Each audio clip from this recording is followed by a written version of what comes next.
Hello guys, current affairs funda में आप सभी का स्वागत है। मैं हूं आपके साथ अभिषेक शर्मा और आज के इस वीडियो सेशन में हम जुलाई सेकंड वीक के सभी इंपॉर्टेंट करंट अफेयर्स एक साथ कवर करने वाले हैं। जो भी एस्पिरेंट्स हमारी डेली करंट अफेयर्स नहीं देख पाए हैं वो इस वीडियो के थ्रू अपने जुलाई सेकंड वीक के सभी करंट अफेयर्स एक साथ कवर कर सकते हैं। साथ ही गाइस, इस सेशन को शुरू करने से पहले आप सभी को बताना चाहूँगा, यदि आप हमारे daily current affairs PDF, weekly PDF, monthly PDF और हर महीने के banking and economic awareness PDF चाहते हैं तो करंट अफेयर्स फंडा का 1 ईयर मेंबरशिप प्लान आप ज्वाइन कर सकते हैं, जिसका लिंक आपको वीडियो के डिस्क्रिप्शन में या फिर फर्स्ट कमेंट में मिल जाएगा। आपको बता दें, इस 1 ईयर मेंबरशिप प्लान के तहत जितना भी हमारा पीडीएफ कंटेंट है वो हम आपको 1 साल तक प्रोवाइड कराते हैं, जिससे आप डाउनलोड कर सकते हैं, प्रिंट आउट भी निकलवा सकते हैं। इसके लिए चाहे तो आप करंट अफेयर्स फंडा ऐप का यूज़ कर सकते हैं या फिर अपने लैपटॉप या सिस्टम की मदद से वेब लॉगिन भी कर सकते हैं। कोई भी आपका एग्जाम हो, बैंकिंग, एसएससी, रेलवे या स्टेट पीसीएस, जहाँ पर भी जनरल अवेयरनेस या करंट अफेयर्स पूछे जाते हैं, सभी एग्जाम से संबंधित हमारा ये पीडीएफ कंटेंट रहता है जिसे आप डाउनलोड कर सकते हैं। तो कोई भी अगर आपका डाउट है हमारे इस पीडीएफ कोर्स संबंधित तो कमेंट बॉक्स में आप अवश्य लिखिएगा। चलिए फिर करते हैं शुरुआत इस वीडियो सेशन की। Which country won 2022-23 FIH pro league title? 2022-23 FIH pro league का खिताब किस देश ने जीता? ऑप्शंस आपके सामने हैं। सही आंसर ऑप्शन डी है, द नीदरलैंड्स। आपको जाना चाहिए कि FIH प्रो लीग 2022-23 की बात हो रही है, यानी कि हॉकी इवेंट की बात हो रही है। इस हॉकी इवेंट को द नीदरलैंड्स ने जीत लिया है और भारत इस टूर्नामेंट में 4th पोजीशन पर फिनिश किया है। आपको बता दें, नीदरलैंड्स ने ब्रिटेन को हराकर ये टाइटल जीता, इसलिए ब्रिटेन दूसरे नंबर पर रहा, बेल्जियम तीसरे नंबर पर रहा और अपना भारत, जैसा कि मैंने आपको बताया, चौथे नंबर पर रहा है। इसी के साथ नीदरलैंड्स पहला ऐसा देश बन गया है जिसने एक ही सीज़न में मेंस एंड वीमेंस दोनों खिताब जीत लिए हैं इसके FIH प्रो लीग के। साथ ही नीदरलैंड्स की टीम पहली टीम बन गई है जिसने मेंस का जो ये कंपटीशन है ये दूसरी बार जीता है। इससे पहले भी ये जीत चुके हैं इसको, ठीक है। इस बार ये डिफेंडिंग चैम्पियन थे, यानी कि डिफेंड कर रहे थे अपने इस टाइटल को। पिछले साल भी नीदरलैंड्स ही जीता था। अगर हम बात करें इस 2022-23 मेंस FIH प्रो लीग की, तो ये इस FIH प्रो लीग का 4th एडिशन रहा है। अक्टूबर 2022 में ये टूर्नामेंट शुरू हुआ था और जुलाई 2023 में फिनिश हुआ है। इंडिया के हरमनप्रीत सिंह इसमें टॉप स्कोरर रहे हैं 18 गोल्स के साथ। Who has been appointed as acting chairperson of the National Green Tribunal NGT? राष्ट्रीय हरित न्यायाधिकरण NGT के कार्यवाहक सदस्य के रूप में किसे नियुक्त किया गया है? फिर से मैं पढ़ देता हूँ। राष्ट्रीय हरित न्यायाधिकरण के कार्यवाहक अध्यक्ष के रूप में किसे नियुक्त किया गया है? सही आंसर ऑप्शन सी है, शिव कुमार सिंह। आपको जानना चाहिए कि सेंट्रल गवर्नमेंट ने जस्टिस शिव कुमार सिंह को नेशनल ग्रीन ट्रिब्यूनल NGT का एक्टिंग चेयरपर्सन नियुक्त किया है, जब तक कि नए परमानेंट चेयरपर्सन को अपॉइंट नहीं किया जाता। आपको जानना चाहिए कि फ़िलहाल जो चेयरपर्सन रहे अब तक, जस्टिस आदर्श कुमार गोयल, इनका रिटायरमेंट हो गया है। बात करते हैं NGT की। इसकी स्थापना साल 2010 में हुई थी। हेडक्वार्टर्स दिल्ली में है और फर्स्ट चेयरपर्सन इसके जस्टिस लोकेश्वर सिंह पांता थे। Where is the country's first Vedic theme park located? देश का पहला वैदिक थीम पार्क कहाँ स्थित है? ऑप्शंस आपके सामने है। सही आंसर ऑप्शन ए, नोएडा। आपको जानना चाहिए हमारे देश का पहला वैदिक थीम पार्क ये नोएडा सेक्टर 18 में ओपन हुआ है। 27 करोड़ की लागत से बना है और जैसे बनियान, कल्पवृक्ष और कोकोनट, इस तरह के जो प्लांट्स होते हैं जो कि वेदास में मेंशन है, इसी तरह के 50,000 प्लांट्स इस पार्क में देखने के लिए मिल जाएंगे। साथ ही जो वैदिक लिटरेचर हैं जैसे ऋग्वेद, अथर्ववेद, यजुर्वेद, सामवेद, इसमें जो भी मतलब जो श्लोक वगैरह दिए हुए हैं वो भी लेजर शोज़ के माध्यम से, वॉल पेंटिंग के माध्यम से, स्कल्पचर के माध्यम से देखे जा सकते हैं। इस पार्क का नाम वेदवन है और इसे इनॉग्रेट किया गया है उत्तर प्रदेश के चीफ मिनिस्टर योगी आदित्यनाथ के द्वारा। India's first TeleMANAS chatbot has been launched in which state और यूटी? भारत का पहला टेलीमानस चैटबॉट किस राज्य या केंद्र शासित प्रदेश में लॉन्च किया गया है? ऑप्शंस आपके सामने है। सही answer option D, Jammu and Kashmir. आपको जानना चाहिए जम्मू एंड कश्मीर के लेफ्टिनेंट गवर्नर मनोज सिन्हा, इन्होंने इंडिया का फर्स्ट टेलीमानस चैटबॉट लॉन्च किया है, जिसके तहत राउंड द क्लॉक यानी कि 24 घंटे 7 दिन health counsellors, clinic, psychologist and consultants, ये सभी सर्विस प्रोवाइड कराई जाएंगी जो भी नागरिक हैं उनको। आपको जानना चाहिए बजट 2022 में सेंट्रल गवर्नमेंट ने एक national tele mental health programme of India announce किया था, जिसका नाम है टेलीमानस, यानी कि tele mental health assistance and networking across states. India and which country have signed an MOU on electoral cooperation, Bharat और किस देश ने चुनावी सहयोग पर एक समझौता ज्ञापन पर हस्ताक्षर किए हैं। ऑप्शंस आपके सामने है, सही आंसर ऑप्शन बी पनामा है। आपको जानना चाहिए election of commission of India and electoral tribunal of Panama, इन दोनों ने ही एक मेमोरेंडम ऑफ अंडरस्टैंडिंग साइन किया है पनामा सिटी में to establish the institutional framework for their ongoing cooperation in the field of election management and administration. Election management and administration के क्षेत्र में दोनों ही संस्थाएं आपस में सहयोग करेंगी। आपको बता दें इस तरह का जो MOU है ये और भी लैटिन अमेरिकन कंट्रीज़ के साथ साइन किया जा चुका है, जैसे मैक्सिको और ब्राज़ील, चिले, है ना। और ये 4th MOU है जो कि ECI द्वारा साइन किया गया है किसी लैटिन अमेरिका रीजन की इलेक्शन मैनेजमेंट बॉडी के साथ। मैक्सिको को आप मान सकते हैं लैटिन अमेरिका, वैसे मैक्सिको क्या है प्रॉपर उसमें है नॉर्थ अमेरिका में, लेकिन जो लैटिन अमेरिका की रीजन है उसमें आप इसको इंक्लूड कर सकते हैं। इसका कुछ रीज़न, अब तक भारत 31 इस तरह के MOU साइन कर चुका है अलग देशों, मतलब अलग अलग देशों की इलेक्शन मैनेजमेंट बॉडी के साथ। पनामा की बात करते हैं, कैपिटल पनामा सिटी है, यहाँ की करेंसीज हैं पनामानियन बाल्बो और United states dollar. Which company backed GEM award in the category timely payments for the year 2023, किस कंपनी ने वर्ष 2023 के लिए समय पर भुगतान श्रेणी में GEM पुरस्कार जीता। सही answer option D NLC India है। आपको जानना चाहिए NLC इंडिया लिमिटेड जो कि एक नवरत्न कंपनी है under the ministry of coal, इसने टाइमली पेमेंट्स कैटेगरी में GEM अवार्ड जीता है साल 2023 के लिए। किस लिए? For its outstanding contribution in improving the reliability of market practices in line with the vision of GEM। GEM का मतलब होता है गवर्नमेंट मार्केट प्लेस, जो कि एक ऑनलाइन प्लेटफॉर्म है पब्लिक प्रोक्योरमेंट के लिए। इसे 9 अगस्त 2016 को लॉन्च किया गया था ministry of commerce and industry के द्वारा। जो भी गवर्नमेंट बायर्स हैं वो उन्हें कुछ भी प्रोक्योर करना हो, कुछ भी गुड्स प्रोक्योर करना हो तो इस ऑनलाइन प्लेटफॉर्म से कर सकते हैं। इस प्लेटफॉर्म को ऑन करता है GEM SPV यानी कि स्पेशल पर्पस व्हीकल, जो कि 100% government owned not profit company है under the ministry of commerce and industries government of India. GEM की बात करें, contactless, paperless and cashless online market place है जिसने directorate general of supplies and disposals को 2016 में रिप्लेस किया। Which company won the Mineral Development Award and the Employer Brand of the Year Award at ASSOCHAM Business Excellence Awards 2023? ASSOCHAM Business Excellence Award 2023 में किस company ने mineral development award और employer brand of the year award जीता? सही answer option B NMDC है। देखिए, national mineral development corporation यानी कि NMDC, इसने मिनरल डेवलपमेंट अवार्ड और employer brand of the year award जीता है ASSOCHAM बिजनेस एक्सीलेंस अवार्ड्स 2023 जो कि कोलकाता में आयोजित किए गए। NMDC लिमिटेड की बात करें तो ये हैदराबाद में इसका हेडक्वार्टर्स है और भारत में आयरन और copper, rock phosphate, limestone, dolomite, gypsum, ये जितने भी मिनरल्स हैं इनके एक्सप्लोरेशन के लिए कार्य करती है। Flipkart is offering loans up to ₹5 lakh through a partnership with which bank? Flipkart किस बैंक के साथ साझेदारी के माध्यम से 5 लाख रुपए तक का ऋण दे रहा है? सही आंसर ऑप्शन बी है एक्सिस बैंक।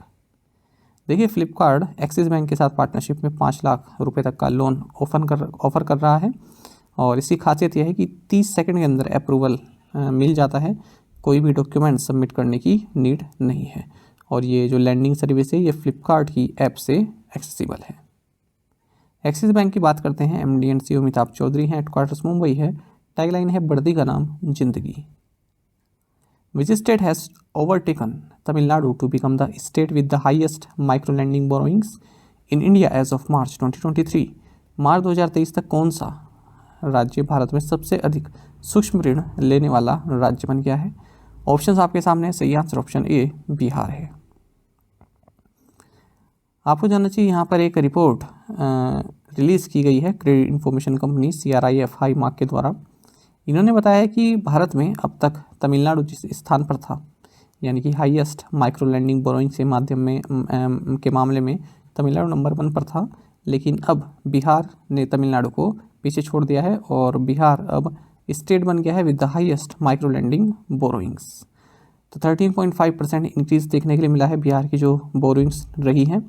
अगर हम प्रीवियस क्वार्टर से बात करें, कंपेयर करें मार्च के इस बार के क्वार्टर का, तो एज ऑफ मार्च 2023 बिहार का माइक्रो फाइनेंस बोरोइंग्स ये 48,900 करोड़ रुपए रही, जो कि इसके ओवरऑल पोर्टफोलियो की 14.5% है। अगर हम टॉप 10 स्टेट्स की बात करें तो कलेक्टिवली ये 85% of the outstanding portfolio share करते हैं।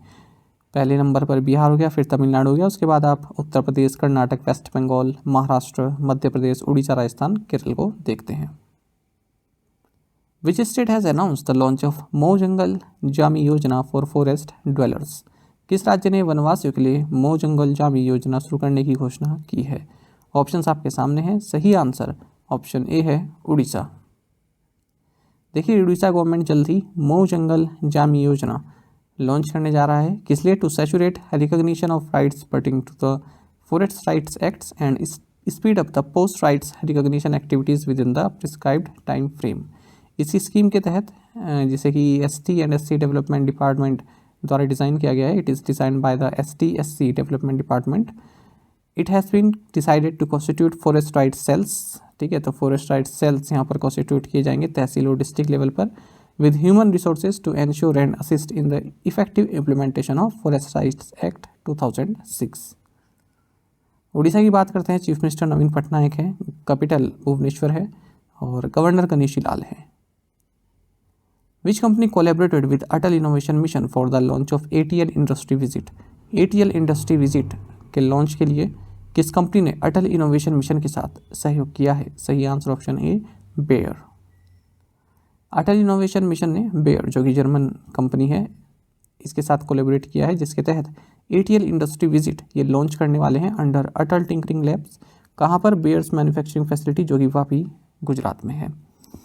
इंडस्ट्रियल विजिट्स हमेशा से ही एकेडमिक करिकुलम का एक इसेंशियल पार्ट रहा है यदि हम हायर एकेडमिक इंस्टीट्यूशंस की बात करें, और अब इस इनिशिएटिव के through Atal innovation mission and Bayer, इन दोनों का ही लक्ष्य रहेगा कि जो स्टूडेंट्स हैं उनको जो बेयर की ये मैन्युफैक्चरिंग फैसिलिटी है वापी गुजरात में, यहाँ पर इंडस्ट्रियल विजिट कराई जाए। Taiwan announced it would open its third representative office in India. In which city is the office being opened? Taiwan ने घोषणा की है कि वह भारत में अपना तीसरा प्रतिनिधि कार्यालय खोलेगा।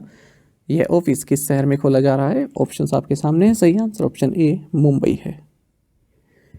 देखिए, न्यू दिल्ली और चेन्नई के बाद अब ताइवान ने अनाउंस किया है कि हमारा जो ऑफिशियल प्रेजेंस है इंडिया में उसको हम एक्सपेंड करना चाहते हैं और हमारा नया रिप्रेजेंटेटिव ऑफिस मुंबई में ओपन होगा।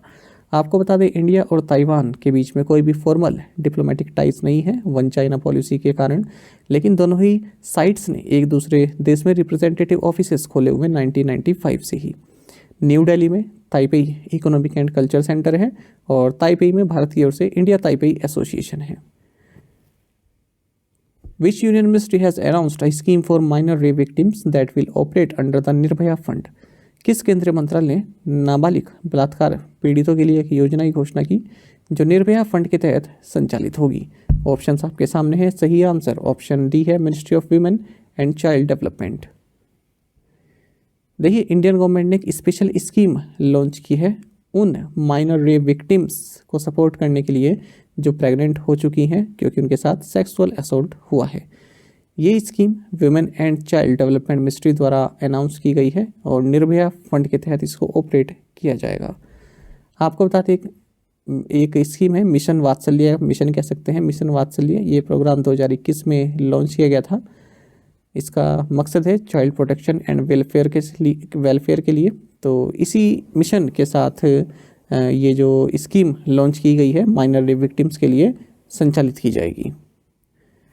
इसके तहत जो माइनर विक्टिम्स हैं 18 साल की एज तक के, उनको सपोर्ट प्रोवाइड किया जाएगा। साथ ही जो 23 तक एज तक के हैं उनको आफ्टर केयर फैसिलिटीज़ प्रोवाइड की जाएंगी। इस स्कीम का मतलब है integrated support and assistance provide करना विक्टिम्स को, उनको एजुकेशन देना, police assistance, health care, psychological support and legal aid provide कराना।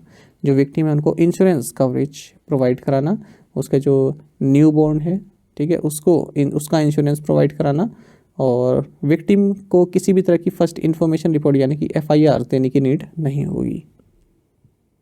Who has been elected as the president of Basketball Federation of India BFI? Basketball federation of India के अध्यक्ष के रूप में किसे चुना गया है? ऑप्शंस आपके सामने हैं, सही answer option C Aadhav Arjuna. देखिए सबसे पहले जानिए कि honorary secretary of the Nagaland basketball association Sentining Sang Longkumer ये एग्जीक्यूटिव कमेटी मेंबर बने हैं बास्केटबॉल फेडरेशन ऑफ इंडिया के, जिसका हेडक्वार्टर्स न्यू दिल्ली में है। साथ ही जो तमिलनाडु बास्केटबॉल एसोसिएशन के प्रेसिडेंट हैं आधव अर्जुना, ये बास्केटबॉल फेडरेशन ऑफ इंडिया के नए प्रेसिडेंट इलेक्ट किए गए हैं। Who will be the first Indian to play in women's Caribbean Premier League? महिला कैरिबियन प्रीमियर लीग में खेलने वाली पहली भारतीय कौन होंगी? ऑप्शंस आपके सामने है, सही आंसर ऑप्शन बी है श्रियंका पाटिल। आपको जानना चाहिए young off spinner Shriyanka Patil, इन्होंने गयाना अमेजन वॉरियर्स को साइन किया है। इसी के साथ ये फर्स्ट इंडियन बन गई हैं जो कि विमेंस कैरिबियन प्रीमियर लीग में खेलने वाली हैं, जो कि 31 अगस्त से 10 सितंबर तक चलेगा। बात यहाँ पर क्रिकेट की हो रही है। आपको जानना चाहिए इंडियन वुमेन क्रिकेटर्स को BCCI द्वारा अलाउ किया गया है कि आप ओवरसीज़ लीग्स में खेल सकती हैं। तभी जो टॉप प्लेयर्स हैं भारत के, अगर हम देखें हरमनप्रीत कौर, स्मृति मंदाना, जेइमा रोड्रिग्स, सैफाली वर्मा, दीप्ति शर्मा, ऋचा घोष, ये at some point of time जो है किसी न किसी टीम से खेली हैं WBBL में, जो कि ऑस्ट्रेलिया में होती है, या फिर द 100 जो कि इंग्लैंड में होती है। Who has been appointed MD and CEO of Lloyds banking groups technology centre in India? Bharat में लॉयड्स बैंकिंग समूह के प्रतियोगी केंद्र का MD और CEO किसे नियुक्त किया गया है? सही आंसर ऑप्शन बी है श्रीसा वुरुगंटी। देखिए लॉयड्स बैंकिंग ग्रुप जो कि one of the leading UK based financial services groups है, इन्होंने श्रीसा वुरुगंटी को chief executive officer and managing director appoint किया है लॉयड टेक्नोलॉजी सेंटर, जो कि हैदराबाद इंडिया में है। The 8th edition of the International Conference on Women in Physics will be the first to be organized in India on July 10 to 14. It was first held in 2002 in which country? भौतिकी में महिलाओं पर अंतर्राष्ट्रीय सम्मेलन का 8वां संस्करण 10 से 14 जुलाई को भारत में पहली बार आयोजित किया जाएगा। यह सम्मेलन पहली बार 2002 में किस देश में आयोजित किया गया था, यह आपसे पूछा जा रहा है। ऑप्शंस आपके सामने हैं, सही आंसर ऑप्शन ए रहेगा फ्रांस। देखिए ये भी इंपॉर्टेंट क्वेश्चन है, मैं इसमें इंपॉर्टेंट का टैग लगाना भूल चुका हूँ, PDF में मैं लगा दूंगा, तो इसको भी आप इंपॉर्टेंट मानकर चलिए। देखिए international conference on women in physics ICWIP, इसका 8th एडिशन भारत में आयोजित किया जाएगा 10 से 14 जुलाई के बीच में।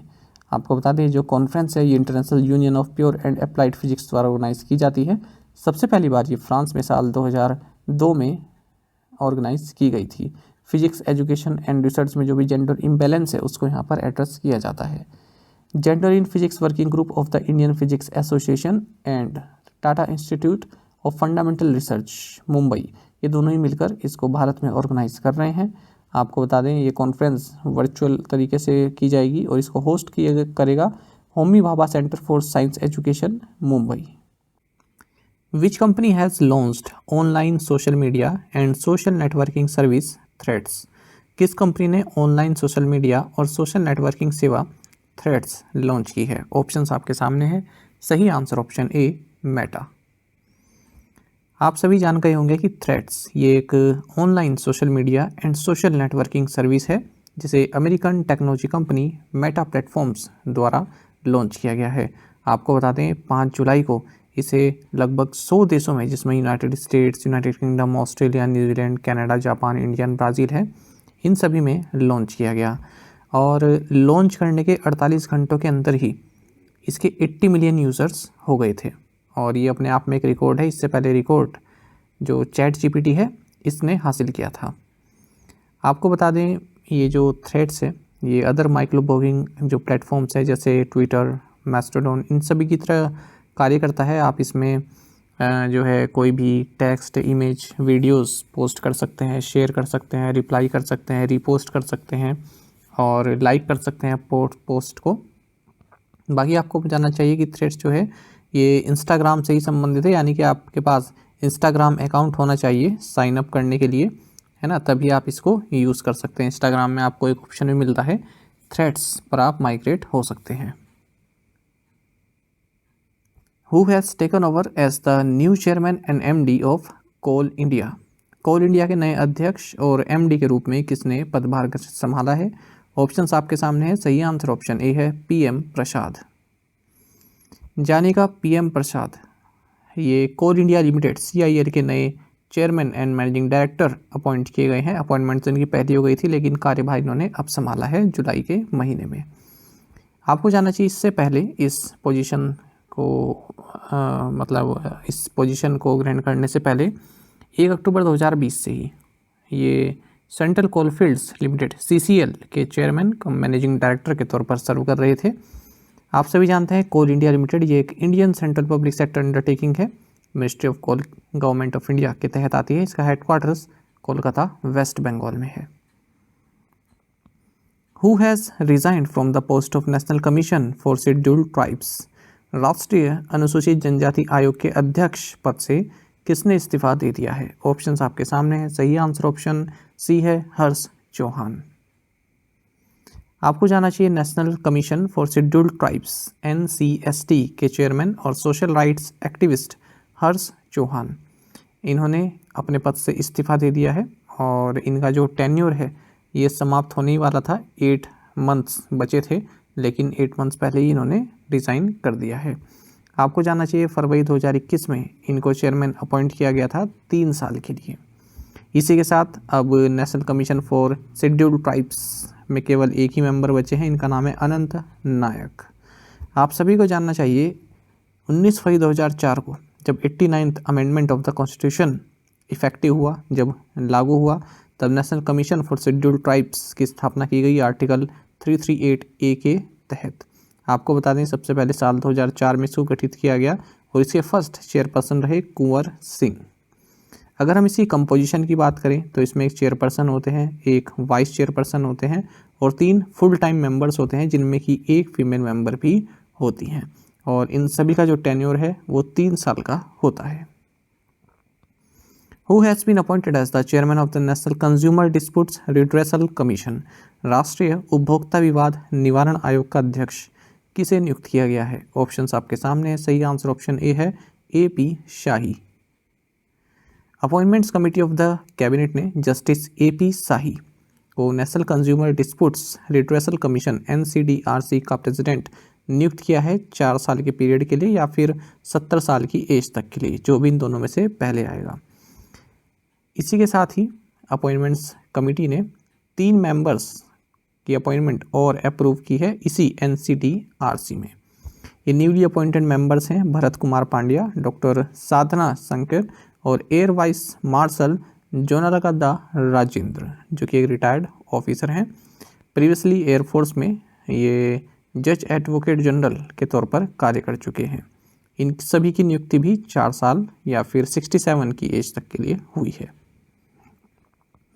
NCC has signed an MOU with which bank for opening bank accounts of cadets? NCC ने कैडेटों के बैंक खाते खोलने के लिए किस बैंक के साथ एक समझौता ज्ञापन पर हस्ताक्षर किए हैं? ऑप्शंस आपके सामने है। सही answer option A state bank of India. ये महत्वपूर्ण क्वेश्चन रहेगा। वैसे तो मैंने टैग लगा हुआ है, आप देख सकते हैं राइट साइड में इंपॉर्टेंट का टैग लगा रहेगा जिस क्वेश्चन में, वो तो आपको बिल्कुल अच्छे से याद होने ही चाहिए।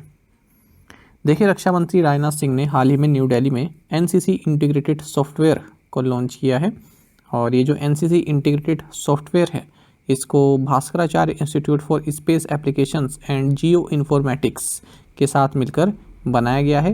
ये एक सिंगल विंडो इंटरेक्टिव सॉफ्टवेयर है कैडेट्स के लिए, NCC कैडेट्स के लिए, और एंट्री टू एग्जिट मॉडल पर आधारित है।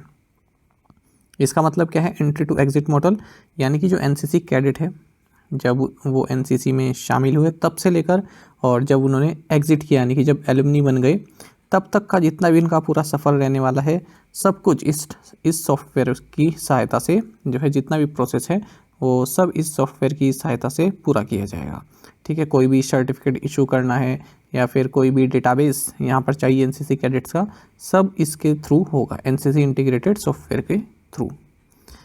इसी के साथ एनसीसी और स्टेट बैंक ऑफ इंडिया ने भी एक मेमोरेंडम ऑफ अंडरस्टैंडिंग साइन किया है, जिसके तहत एनसीसी जो कैडेट्स हैं इनका 0 बैलेंस अकाउंट्स ओपन किया जाएगा। Debit card, chequebook, passbook facility इनको प्रोवाइड कराई जाएगी और ये सभी एसबीआई की पहली उड़ान स्कीम के तहत किया जा रहा है। तो इस एमओयू के तहत अब हर साल लगभग 5 लाख कैडेट्स को बेनिफिट मिलेगा। In which country the Ubinas volcano erupted due to which emergency has been declared there? किस देश में यूबिनास ज्वालामुखी फटा जिसके कारण आपातकाल घोषित कर दिया गया? ऑप्शंस आपके सामने हैं। सही आंसर ऑप्शन ए पेरू है। आपको जानना चाहिए पेरू में 60 डेज के लिए इमरजेंसी लग गई है क्योंकि यहाँ पर यूबिनास वोल्केनो हाल ही में इरप्ट हुआ है। आपको बता दें ये एक स्ट्रेटो वोल्केनो है जो कि central volcanic zone of the Andes में लोकेटेड है। One of the most active volcanoes में आता है ये पेरू के, और पिछले 500 सालों में 26 बार इसमें इरप्शन देखा गया है। पेरू की बात करते हैं, कैपिटल लीमा है, करेंसी सोल है। Which swimmer has created a new national record in the backstroke event at the national swimming championships? किस तैराक ने राष्ट्रीय तैराकी चैंपियनशिप में बैकस्ट्रोक स्पर्धा में नया राष्ट्रीय रिकॉर्ड स्थापित किया है? ऑप्शंस आपके सामने है। सही आंसर ऑप्शन ए है, माना पटेल। ये क्वेश्चन इस तरह से भी पूछा जा सकता है एसएससी जैसे एग्जाम्स में कि माना पटेल किस खेल से संबंधित हैं, तो आंसर स्विमिंग होगा। देखिए, माना पटेल और लिनीशा एके इन दोनों ने ही नेशनल रिकॉर्ड्स बनाए हैं हाल ही में आयोजित नेशनल स्विमिंग चैंपियनशिप जो कि हैदराबाद तेलंगाना में हुई है। बात करें माना पटेल की तो इन्होंने विमेंस 100 मीटर बैकस्ट्रोक इवेंट में एक नया रिकॉर्ड किया है। साथ ही जो दूसरी है लिनीशा एके, इन्होंने जो women's 200 metre breaststroke event है इसमें नया रिकॉर्ड बनाया है।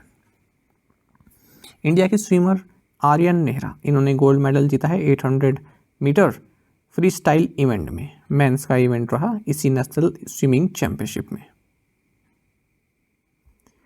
The 67th Convention of the Travel Agents Association of India (TAI) has kick-started in which city? Travel agents association of India का 67वां सम्मेलन किस शहर में शुरू हुआ है? ऑप्शंस आपके सामने है। सही आंसर ऑप्शन ए कोलंबो है।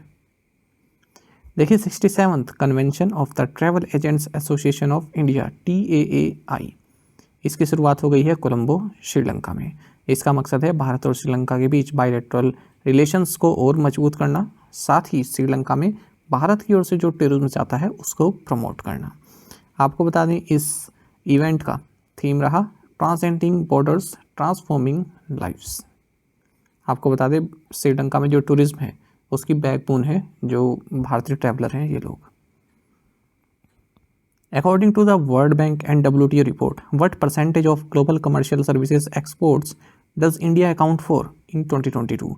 विश्व बैंक और WTO की रिपोर्ट के अनुसार 2022 में वैश्विक वाणिज्यिक सेवाओं के निर्यात में भारत का योगदान कितना रहा? ऑप्शंस आपके सामने है। सही आंसर ऑप्शन सी है, 4.4%। देखिए, यहाँ पर बात हो रही है वर्ल्ड बैंक और वर्ल्ड ट्रेड ऑर्गेनाइजेशन द्वारा जारी एक रिपोर्ट की। इन्होंने बताया है कि भारत ने, अगर हम 2005 से कंपेयर करें 2022 को, तो जो ग्लोबल कमर्शियल सर्विसेज एक्सपोर्ट्स है इसको भारत ने जो है डबल कर लिया है। भारत का जो शेयर है ग्लोबल कमर्शियल सर्विसेज एक्सपोर्ट्स में ये लगभग डबल हो गया है। 2005 में 2% था, वहीं 2022 में 4.4% हो गया है। इस रिपोर्ट का टाइटल है trade in services for development. इसमें बताया गया है कि इंडिया, साउथ अफ्रीका और तुर्की जैसे देशों में जो जॉब्स हैं ये डायरेक्टली लिंक्ड हैं किससे? क्रॉस बॉर्डर सर्विसेज एक्सपोर्ट से। साथ ही इसमें बताया गया है कि India has become a popular destination for medical travel, यानी कि जो बाहर से इलाज कराने आते हैं उनके लिए काफ़ी पॉपुलर डेस्टिनेशन बन गया है और लगभग 3.5 मिलियन फॉरेन पेशेंट्स भारत में आए हैं 2009 से 2019 तक के बीच में। In which state was the chief minister's college students rehabilitation scheme 2023 launched? मुख्यमंत्री महाविद्यालय छात्र पुनर्वास योजना 2023 किस राज्य में शुरू की गई? ऑप्शंस आपके सामने है। सही आंसर ऑप्शन बी रहेगा, मणिपुर। देखिए, मणिपुर में chief minister's college students rehabilitation scheme 2023 को लॉन्च किया है। आप सभी जानते हैं कि मणिपुर में सिचुएशन अभी जो है नॉर्मल नहीं हुई है, वायलेंस वगैरह चल ही रहा है। उसके कारण बच्चों, जो कॉलेज के बच्चे हैं, उनको भी काफ़ी दिक्कत का सामना करना पड़ रहा है। इसलिए ये जो chief minister's college students rehabilitation scheme 2023 है, इसको लॉन्च किया गया है। किस लिए? To provide the required educational facilities to the undergraduate students displaced and affected due to prevailing situation in the state. तो जो भी वहाँ पर वायलेंस चल रहा है, उससे जो भी डिस्प्लेस हुए हैं लोग, है ना, अपना घर छोड़कर भी जाना पड़ा है, कईयों को अफेक्ट हुए हैं, तो उनको एजुकेशनल फैसिलिटीज़ प्रोवाइड की जाएंगी। अब ये जो नई स्कीम है, इससे जो गवर्नमेंट या फिर गवर्नमेंट एडेड कॉलेज के स्टूडेंट्स हैं, उनको ये फ़ायदा रहेगा कि उनकी एजुकेशन अनइंटरप्टेड चलती रहेगी। और जो स्टूडेंट्स हैं किसी प्रेजेंट कॉलेज के, वो ट्रांसफ़र होना चाहते हैं नए कॉलेज में, तो उनकी रिक्वेस्ट भी यहाँ पर कंसिडर की जाएगी। और एकेडमिक सेशन 2023-24 के लिए फ्री एडमिशन उनको दिया जाएगा। देखो, इस तरह के जो क्वेश्चन होते हैं ना, मान लीजिए आपको आइडिया नहीं है, आपने नहीं पढ़ा है, लेकिन आपको ये पता है कि किस राज्य में थोड़ा ट्रबल चल रहा है ना, इतनी जानकारी आप रखते हैं, तो आप एक बारी को चांस ले सकते हैं। आपने देखा ऑप्शन में कि chief minister college students rehabilitation scheme है, रिहैबिलिटेट की बात कर रहे हैं। तो रिहैबिलिटेट कब होता है? जब कोई समस्या चल रही हो, है ना, या फिर किसी एरिया में समस्या हो, तब लोगों का रिहैबिलिटेट करते हैं हम। तो आप एक गैस कर सकते हैं कि मणिपुर में यार हो सकता है कि मणिपुर में सिचुएशन जो है सही नहीं चल रही थी जब हमने देखा था। तो इस तरह से आप, अगर आप एक मतलब डेली आप जुड़े रहते हैं ना इवेंट से कि नेशनल इंटरनेशनल में क्या क्या चल रहा है, तो आप एक अंदाज़ा भी लगा सकते हैं। गैस वर्क आपके लिए आसान हो जाता है। मणिपुर की बात करते हैं, गवर्नर अनुसुईया उइके हैं, chief minister N Biren Singh है, कैपिटल इम्फाल है। Antyodaya Shramik Suraksha Yojana was launched in which state? Antyodaya Shramik Suraksha योजना किस राज्य में शुरू की गई? ऑप्शंस आपके सामने। सही आंसर ऑप्शन बी, गुजरात।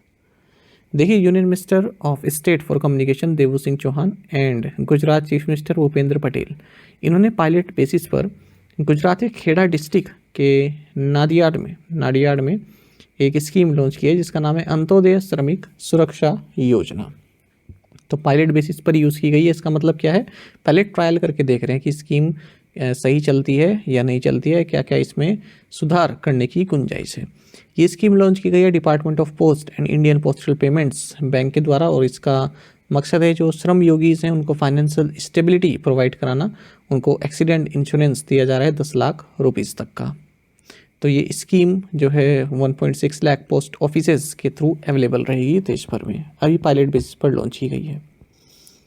साथ ही गुजरात गवर्नमेंट से ही संबंधित एक और न्यूज़ है। इन्होंने प्राइवेट इंडस्ट्रीज़ के साथ 6 MOUs साइन किए हैं। किस लिए? मैनग्रोव प्लांटेशन के लिए। किसके तहत? मिस्टी स्कीम के तहत। कहाँ पर? द्वारका में। इस मौके पर union minister for environment, forest and climate change Bhupendra Yadav भी मौजूद रहे। To foster academic collaboration and promote research initiatives, the University of Jaffna, Sri Lanka and VJIT have signed a memorandum of understanding। शैक्षणिक सहयोग को बढ़ावा देने के लिए जाफना विश्वविद्यालय श्रीलंका और किस IIT ने एक समझौता ज्ञापन पर हस्ताक्षर किए हैं? ऑप्शंस आपके सामने है। सही आंसर ऑप्शन बी है, IIT मद्रास। देखिए, to foster academic collaboration and promote research initiatives, the University of Jaffna, Sri Lanka and prestigious Indian Institute of Technology Madras have signed a memorandum of understanding। तो research activities को promote करने के लिए, है ना, इसमें साथ में कार्य करने के लिए जो श्रीलंका की यूनिवर्सिटी ऑफ जाफना है, इसने IIT मद्रास के साथ एक MOU साइन किया है। तो दोनों इंस्टीट्यूट्स मिलकर कार्य करेंगे और स्टूडेंट्स और फैकल्टी एक्सचेंज यहाँ पर की जा सकती है। लगभग 10 students and faculty members each year यहाँ पर ट्रांसफ़र किए जा सकते हैं at undergraduate and postgraduate levels पर। Who launch the Bharat 6G alliance in New Delhi? Nai Delhi में भारत 6G अलायंस किसने लॉन्च किया? सही answer option D, Ashwini Vaishnaw है। Union minister of communications and electronics and information technology Ashwini Vaishnaw, इन्होंने नई दिल्ली में इंडिया 6G अलायंस को launch किया है। आपको बता दें, जो भी पब्लिक एंड प्राइवेट सेक्टर्स में स्टेक होल्डर्स हैं as well as other sectors के जो प्लेयर्स हैं, जो भी इस टेलीकम्युनिकेशन टेक्नोलॉजी से संबंधित हैं, उन सभी को एक मंच पर यहाँ पर लाया गया है ताकि भारत में 6G डेवलपमेंट जो है रफ्तार पकड़ सके। आपको बता दें 6G टेक्नोलॉजी 5G से 100 टाइम्स फास्टर स्पीड ऑफर करता है। Low latency, high reliability and massive connectivity. Actually compare के क्वेश्चन पूछ लेते हैं 5G और 6G में कंपेयर कीजिए, जैसे PCS टाइप के एग्जाम होते हैं ना, उसमें पूछ लिए जाते हैं स्टेटमेंट के बेसिस पर। साथ ही इसमें लिया गया है, देखिए 6G टेक्नोलॉजी के लिए गवर्नमेंट ऑफ इंडिया ने 240.51 करोड़ रुपए का जो है ग्रांट भी एलोकेट किया है टेलीकॉम टेक्नोलॉजी डेवलपमेंट फंड के through, TTTF। Which field did Namboothri, who passed away recently, excel in? नंबूथरी जिनका हाल ही में निधन हो गया, किस क्षेत्र में योगदान के लिए जाने जाते थे? सही आंसर ऑप्शन डी है, पेंटिंग एंड स्कल्पचर। देखिए well known painter and sculptor Namboothiri, इनका हाल ही में 97 की एज में निधन हो गया। स्कल्प्टर मतलब जो मूर्तिकार होते हैं, शिल्पकार होते हैं, जैसे पत्थर हो गया उस पर कार्विंग कर ली है ना, और लकड़ी हो गया उस पर चित्र बना दिया, उसको बोलते हैं स्कल्प्टर। साथ ही इनको आपको जानना चाहिए केरल ललिता कला एकेडमी की ओर से राजा रवि वर्मा अवार्ड भी इनको दिया गया था, और Kerala state film award for best art director भी इन्होंने जीता हुआ है। इनका हाल ही में निधन हो गया है। Which was the world's hottest day ever due to climate change? जलवायु परिवर्तन के कारण विश्व का अब तक का सबसे गर्म दिन कौन सा था? ऑप्शंस आपके सामने हैं। सही आंसर ऑप्शन ए है, जुलाई 3। देखिए US national centres for environmental prediction, इसने एक डेटा जारी किया है और बताया है कि 3 जुलाई जो था ना, ये ग्लोबली अब तक का सबसे हॉटेस्ट डे रिकॉर्ड किया गया है। जो एवरेज ग्लोबल टेम्परेचर रहा इस दिन 3 जुलाई के दिन, ये 17.01 डिग्री सेल्सियस रहा है। इससे पहले अगस्त 2016 में जो है सबसे हॉटेस्ट डे रिकॉर्ड किया गया था, तब टेम्परेचर था 16.92 डिग्री सेल्सियस।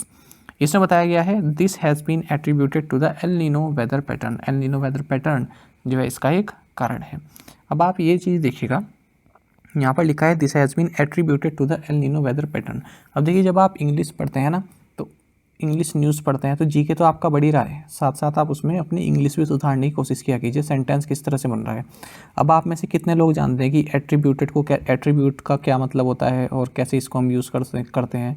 मान लीजिए आपको कुछ पैराग्राफ दे दिया जाए तो बहुत कम ऐसे बच्चे होंगे जो एट्रीब्यूट को यूज़ करेंगे, इसके बदले कुछ और यूज़ कर लेंगे, सेंटेंस सेम बनाएंगे पर इसके बदले कुछ और यूज़ कर लेंगे, क्योंकि एट्रीब्यूट कैसे यूज़ होगा ये नहीं मालूम होता है।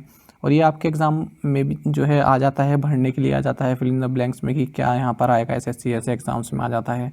और वैसे भी आपको पता होना चाहिए ये चीज़ें, है ना। आपको एक कंप्लीट स्टूडेंट बनना होगा, एस्पिरेंट बनना होगा यदि आप सक्सेस पाना चाहते हैं। तो इंग्लिश को पीछे मत छोड़िए, इंग्लिश आपकी सब बहुत अच्छी होनी चाहिए। अब जैसे एट्रीब्यूट हो गया, पर्टेन्स टू हो गया या पर्टेनिंग टू हो गया, है ना, तो ये चीज़ें आपको मालूम होना चाहिए किस तरह से हम यूज़ करते हैं। अब जहाँ आपने न्यूज़ में, अब जहाँ जैसे आप न्यूज़ पढ़ रहे हैं, ऐसे कुछ अलग एफर्ट लगाने की ज़रूरत नहीं है। जैसे आप न्यूज़ पढ़ रहे हैं, ये न्यूज़ आई, आपने देखा यहाँ पर एट्रीब्यूटेड टू लिखा है, तुरंत आपने देखा नेट पर कि यार इसको कैसे यूज़ करें एट्रीब्यूट को, है ना। तो एट्रीब्यूट का मतलब होता है किसी चीज़ का कारण, है ना, क्या कारण रहा। ये लिखा है ना, this has been attributed to the El Nino weather pattern. El Nino weather pattern की वजह से ही ये जो टेम्परेचर है ये राइज हुआ है। जैसे आप कह सकते हैं कि Kohli attributes his success to hard work, कि कोहली जो है अपनी सफलता का जो श्रेय देते हैं या जो कारण बताते हैं वो हार्ड वर्क को बताते हैं।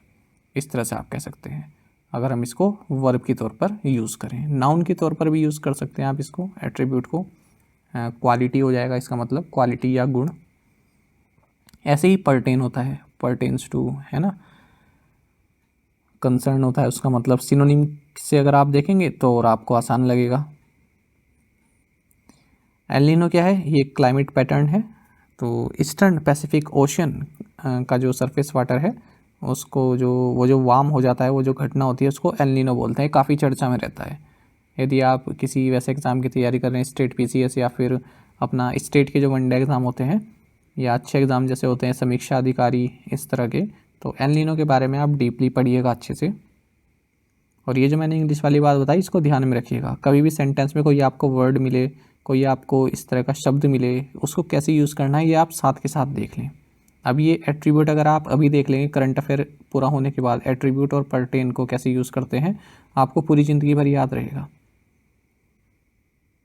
विच town is hosting the national fish farmers day 2023 celebration event? कौन सा शहर राष्ट्रीय मछली किसान दिवस 2023 उत्सव कार्यक्रम की मेजबानी कर रहा है? यहाँ पर मछली ना लिखकर आप मत्स्य लिखेंगे तब एक अच्छा क्वेश्चन बनेगा।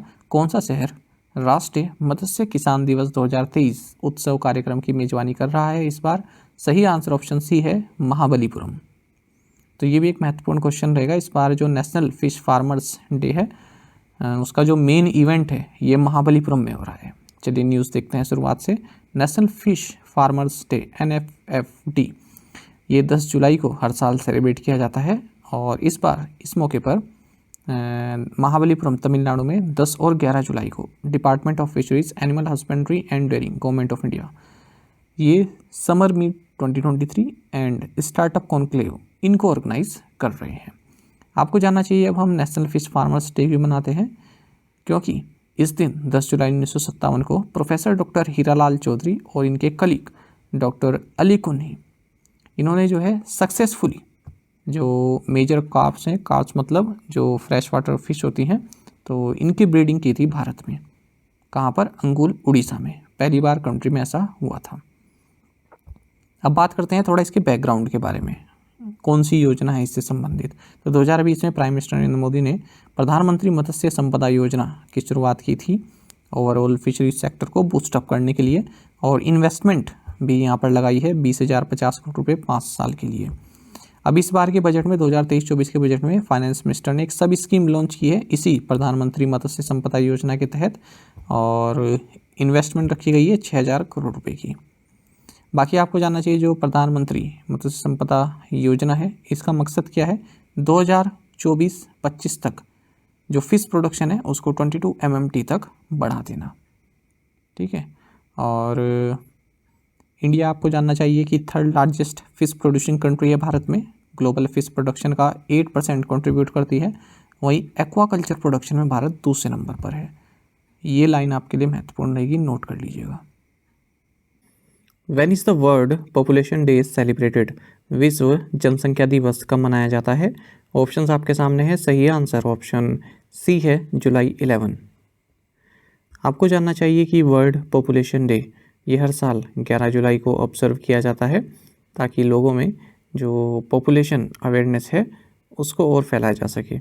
आपको जानना चाहिए इस बार 2023 में इसका थीम है unleashing the power of gender equality, uplifting the voices of women and girls to unlock our world's infinite possibilities. आपको जानना चाहिए कि 11 जुलाई 1987 को जो वर्ल्ड पॉपुलेशन है ये 5 बिलियन हो गई थी। इसी कारण से हम 11 जुलाई को वर्ल्ड पॉपुलेशन डे मनाते हैं। देखिए काफ़ी साल लगे, काफ़ी लंबा जो है समय लगा जब वर्ल्ड पॉपुलेशन 1 बिलियन पर पहुंची। उसके बाद केवल 200 साल जो है हमने लिए जब ये पॉपुलेशन 7 गुना हो गई। 2011 में जो ग्लोबल पॉपुलेशन है ये 7 बिलियन मार्क पर पहुंच गई और 2021 में 7.9 बिलियन। आपको बता दें ऐसा कहा जा रहा है कि 2030 में जो वर्ल्ड पॉपुलेशन है ये 8.5 बिलियन, 2050 में 9.7 बिलियन, 2100 में 10.9 बिलियन हो जाएगी। आप सभी जानते हैं कि भारत ने चाइना को पीछे छोड़ दिया है और वर्ल्ड की मोस्ट पॉपुलस कंट्री बन गया है। बाकी आपको ये भी जानना चाहिए कि 12 जुलाई इस दिन international day of combating sand and dust storms ये ऑब्जर्व किया जाता है। तो वर्ल्ड पॉपुलेशन डे हो गया जुलाई 11 और international day of combating sand and dust storm हो गया जुलाई 12। ये वर्ल्ड पॉपुलेशन डे काफ़ी महत्वपूर्ण है। पॉपुलेशन से संबंधित कोई भी आंकड़ा हो पिछले 1 साल का या 6 महीने का, वो आपके एग्जाम के लिए काफ़ी महत्वपूर्ण होता है। Which Indian badminton player has won the title of Canada open? किस भारतीय बैडमिंटन खिलाड़ी ने कैनेडा ओपन का खिताब जीता है? ऑप्शंस आपके सामने है। सही आंसर ऑप्शन ए है, लक्ष्य सेन। देखिए आपके एग्जाम में लक्ष्य सेन हो गया, PV सिंधु हो गए। जब भी ये कोई टूर्नामेंट खेलेंगे और वहाँ पर कोई भी मेडल जीते तो याद रखिएगा आपके एग्ज़ाम में आने के 100% चांसेस हैं।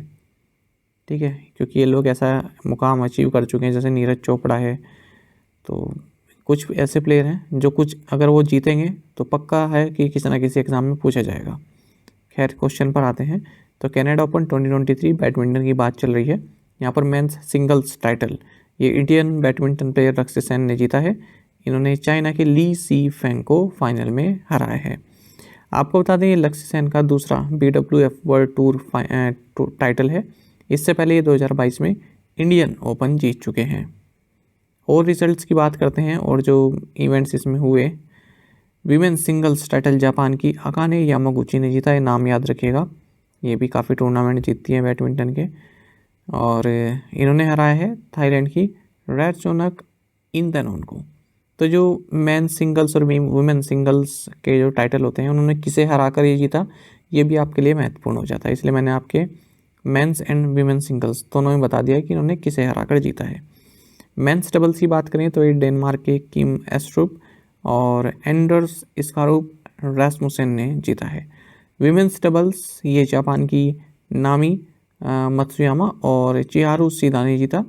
वहीं मिक्स डबल्स जापान की हिरोकी मितोरिकावा एंड नात्सु साइतो ने जीता है। Who has been appointed as the chairman of the International Financial Services Centers Authority IFSCA? अंतर्राष्ट्रीय वित्तीय सेवा केंद्र प्राधिकरण के अध्यक्ष के रूप में किसे नियुक्त किया गया है? ऑप्शंस आपके सामने है। सही आंसर ऑप्शन ए है के राजारमन। जानेगा senior bureaucrat and telecom secretary K Rajaraman international financial services centres authority यानी कि IFSCA के नेक्स्ट चेयरमैन होंगे अगले 3 साल तक के लिए या फिर 65 ईयर्स की एज तक के लिए, जो भी पहले पढ़ता हो। आपको बता दें इंजेति श्रीनिवास को सक्सीड करेंगे। इंजेति श्रीनिवास IFSCA के फर्स्ट चेयरमैन हैं जिनकी अपॉइंटमेंट जुलाई 2020 में की गई थी 3 साल के लिए। आप सभी जानते हैं कि IFSCA को सेटअप किया गया था 27 अप्रैल 2020 को। इसका headquarters gift city Gandhinagar Gujarat में है। और जो इंटरनेशनल फाइनेंशियल सर्विसेज सेंटर्स से संबंधित जितने भी फाइनेंशियल इंस्टीट्यूशंस हैं, फाइनेंशियल सर्विसेज हैं, फाइनेंशियल प्रोडक्ट्स हैं, उन सभी को रेगुलेट करती है ये अथॉरिटी IFSCA। और वर्तमान में जो गिफ्ट IFSCA है ये इकलौती इंटरनेशनल फाइनेंशियल सर्विस सेंटर है भारत में। Which Red Bull driver won the 2023 British Grand Prix at Silverstone? किस रेड बुल ड्राइवर ने सिल्वरस्टोन में 2023 ब्रिटिश ग्रां प्री जीता है? ऑप्शंस आपके सामने। सही आंसर ऑप्शन डी है मैक्स वर्स्टैपन। मैक्स वर्स्टैपन ने काफ़ी आसान किया हुआ है जीके, क्योंकि सारे टाइटल ये जीतते जा रहे हैं। ये याद रखिएगा सिल्वरस्टोन सर्किट कहाँ पर है? UK में। ये क्वेश्चन पूछा जाता है ब्रिटेन में। देखिए Dutch Belgian racing driver Max Emilian Verstappen इन्होंने ब्रिटिश ग्रां प्री 2023 जीत लिया है। आप सभी को जानना चाहिए कि रेड बुल की ओर से रेसिंग करते हैं और बिल्कुल हाल ही में हमने देखा था कि इन्होंने ऑस्ट्रियन GP 2023 भी जीता है। Which team won the ICC world cup qualifier 2023 tournament in Zimbabwe? Zimbabwe में ICC विश्व कप क्वालिफायर 2023 टूर्नामेंट किस टीम ने जीता? ऑप्शंस आपके सामने। सही आंसर ऑप्शन बी है श्रीलंका। देखिए 2023 ICC men's cricket world cup qualifier ये 12th एडिशन रहा है in cricket world cup qualifier का, जो कि जून और जुलाई 2023 में चले। कहाँ पर? जिम्बाब्वे में। आपको बता दें अब ये समाप्त हो गए हैं और जो फाइनल 2 पार्टिसिपेंट्स हैं उन्होंने 2023 का जो क्रिकेट वर्ल्ड कप है जो भारत में होने वाला है उसमें अपनी जगह बना ली है। तो क्वालिफायर होता है कि कौन कौन वर्ल्ड कप में टीम खेलेंगी। कुछ तो हैं जो डायरेक्ट एंट्री मिल जाती है, जैसे अपना भारत है ना, ऑस्ट्रेलिया है, न्यूजीलैंड है। पर कुछ लोगों को जो है कुछ टीम्स को पहले कम्पीट करना पड़ता है। जैसे कि अभी देखा हमने कि वेस्ट इंडीज बाहर हो गई, जिम्बाब्वे में बाहर हो गई, है ना। तो जो लास्ट की अब जो इनमें सबसे बेहतरीन टू टीम्स बची क्वालिफायर में वो वर्ल्ड कप में भी शामिल हो पाएंगी। तो एक आपका श्रीलंका है। श्रीलंका ने ये टूर्नामेंट जीत लिया है। इन्होंने फाइनल में नीदरलैंड्स को 128 रन से हराया है। तो वर्ल्ड कप में जो लास्ट की 2 टीम्स रहेंगी ये श्रीलंका और नीदरलैंड्स रहने वाली हैं। विच स्टेट लॉन्च्ड अमा पोखरी योजना टू रेजोनेट वाटर बॉडीज? किस राज्य ने जल निकाय को पुनर्जीवित करने के लिए अमा पोखरी योजना शुरू की? ऑप्शंस आपके सामने हैं। सही आंसर ऑप्शन ए उड़ीसा है। जानेगा उड़ीसा के चीफ मिनिस्टर नवीन पटनायक ने अमा पोखरी योजना को लॉन्च किया है राज्य में जितने भी 115 अर्बन लोकल बॉडीज़ हैं वहाँ पर 2000 लार्ज वाटर बॉडीज़ को रिजोनेट करने का कार्य किया जाएगा। कोई वाटर बॉडी है सूख रही है या फिर उसकी सफाई नहीं हुई है तो उस तरह का कार्य किया जाएगा। 120 करोड़ रुपए जो है इस स्कीम के लिए अप्रूव किए गए हैं। आपको जानना चाहिए जो चीफ मिनिस्टर नवीन पटनायक इन्होंने इस मौके पर lake man of India Anand Maric award इनको सम्मानित किया। तो यहाँ से आप ये नोट कर लीजिएगा लेक मैन ऑफ इंडिया किसे कहते हैं। उड़ीसा की बात करते हैं, चीफ मिनिस्टर नवीन पटनायक है, कैपिटल भुवनेश्वर है, गवर्नर गणेशी लाल है। The Reserve Bank of India has cancelled the licence of which state based Shri Sharada Mahila cooperative bank limited. भारतीय रिजर्व बैंक ने किस राज्य स्थित श्री शारदा महिला सहकारी बैंक लिमिटेड का लाइसेंस रद्द कर दिया है। ऑप्शंस आपके सामने है, सही आंसर ऑप्शन बी कर्नाटक है।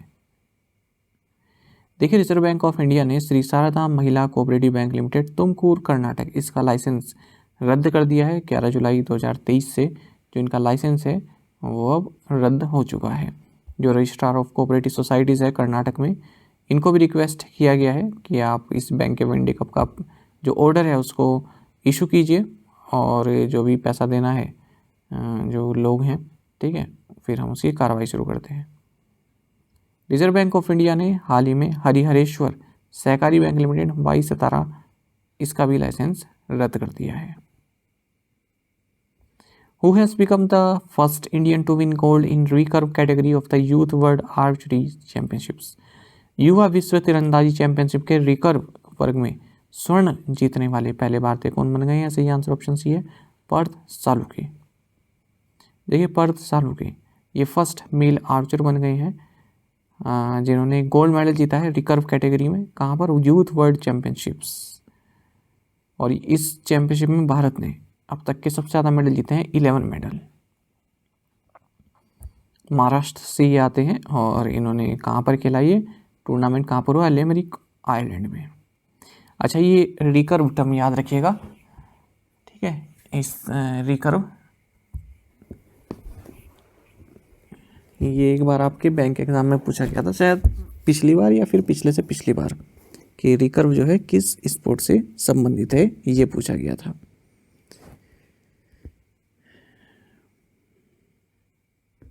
तो आर्चरी से संबंधित है।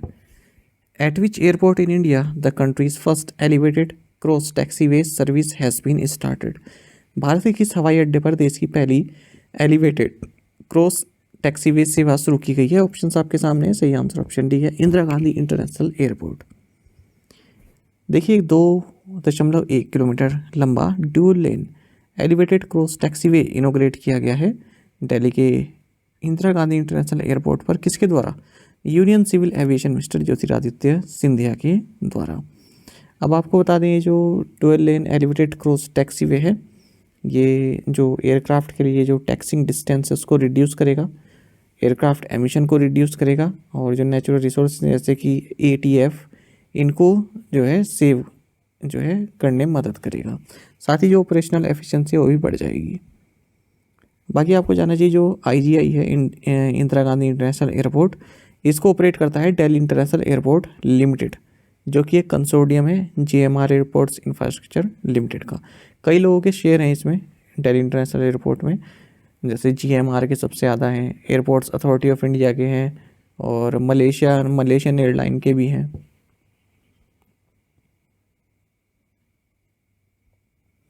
Who has been honored by the International Tennis Federation with Philip Chatrier Award? अंतर्राष्ट्रीय टेनिस महासंघ द्वारा फिलिप चैट्रियर पुरस्कार से किसे सम्मानित किया गया है। ऑप्शंस आपके सामने, सही आंसर ऑप्शन ए है जस्टिन हेनिन। देखिए इंटरनेशनल टेनिस फेडरेशन ने जस्टिस हेनिन को अपना हाईएस्ट ऑर्डर दिया है जिसका नाम है फिलिप चार्टियर अवार्ड। आपको बता दें जो हेनिन रही है इन्होंने 7 ग्रैंड स्लैम सिंगल्स टाइटल जीते हैं, ओलंपिक गोल्ड मेडल जीता है। साथ ही जो बेल्जियम की टीम थी जिसने फेड कप जीता, जिसे अब बिली जीन किंग कप कहते हैं, इसको भी इन्होंने जीता था, उस टीम में ये शामिल थी, ये याद रखिएगा। तो टेनिस की बात हो रही है यहाँ पर, टेनिस से संबंधित है ये अवार्ड, फिलिप चार्टियर अवार्ड। इन्हीं के नाम पर है जो फिलिप चार्टियर रहे हैं, ये टेनिस प्लेयर रहे हैं फ्रांस के। और जो ITF है इंटरनेशनल टेनिस फेडरेशन, इसके पूर्व प्रेसिडेंट भी रहे हैं। तो ये अवार्ड 1996 में इंट्रोड्यूस किया गया था। Ministry of Defence signed a contract with Hindustan Aeronautics Limited HAL for procurement of 2 Dornier aircraft for which branch of Indian Armed Forces? रक्षा मंत्रालय ने भारतीय सशस्त्र बलों की किस शाखा के लिए 2 डोर्नियर विमानों की खरीद के लिए हिंदुस्तान एरोनॉटिक्स लिमिटेड के साथ एक अनुबंध पर हस्ताक्षर किए? सही आंसर आपके सामने है। सही आंसर ऑप्शन डी है, इंडियन कोस्ट गार्ड। देखिए, मिनिस्ट्री ऑफ डिफेंस ने हिंदुस्तान एरोनॉटिक्स लिमिटेड HAL के साथ एक कॉन्ट्रैक्ट साइन किया है, जिसके तहत ये इंडियन कोस्ट गार्ड के लिए 2 डोर्नियर एयरक्राफ्ट को प्रोक्योर करेंगे, जो कि इंजीनियरिंग सपोर्ट पैकेज से संबंधित है। ओवरऑल कॉस्ट रहेगी 458 करोड़ रुपीस। और आपको बता दें, जो ये डोर्नियर एयरक्राफ्ट हैं, इनको मैन्युफैक्चर किया जा रहा है HAL का जो ट्रांसपोर्ट एयरपोर्ट डिवीज़न है कानपुर, यहाँ पर। Which of the following signed a pact with Indian Plumbing Association to improve water use efficiency? निम्नलिखित में से किसने जल उपयोग दक्षता में सुधार के लिए भारतीय प्लम्बिंग एसोसिएशन के साथ एक समझौते पर हस्ताक्षर किए हैं? सही आंसर ऑप्शन सी है, नेशनल वाटर मिशन। देखिए, एक मेमोरेंडम ऑफ अंडरस्टैंडिंग साइन किया गया है bureau of water use efficiency, national water mission, ministry of जल शक्ति एंड इंडियन प्लम्बिंग एसोसिएशन के बीच में। किस लिए? जो जल के क्षेत्र में कार्य करने के लिए, जैसे रेन वाटर हार्वेस्टिंग स्ट्रक्चर बनाना हो गया, low flow fixtures and sanitary ware हो गया, treatment of grey and black water हो गया, water audit of building environment, इन सभी कार्यों के लिए ये MOU साइन किया गया है। Which country has launched it's open source operating system named open Kaelin for computers?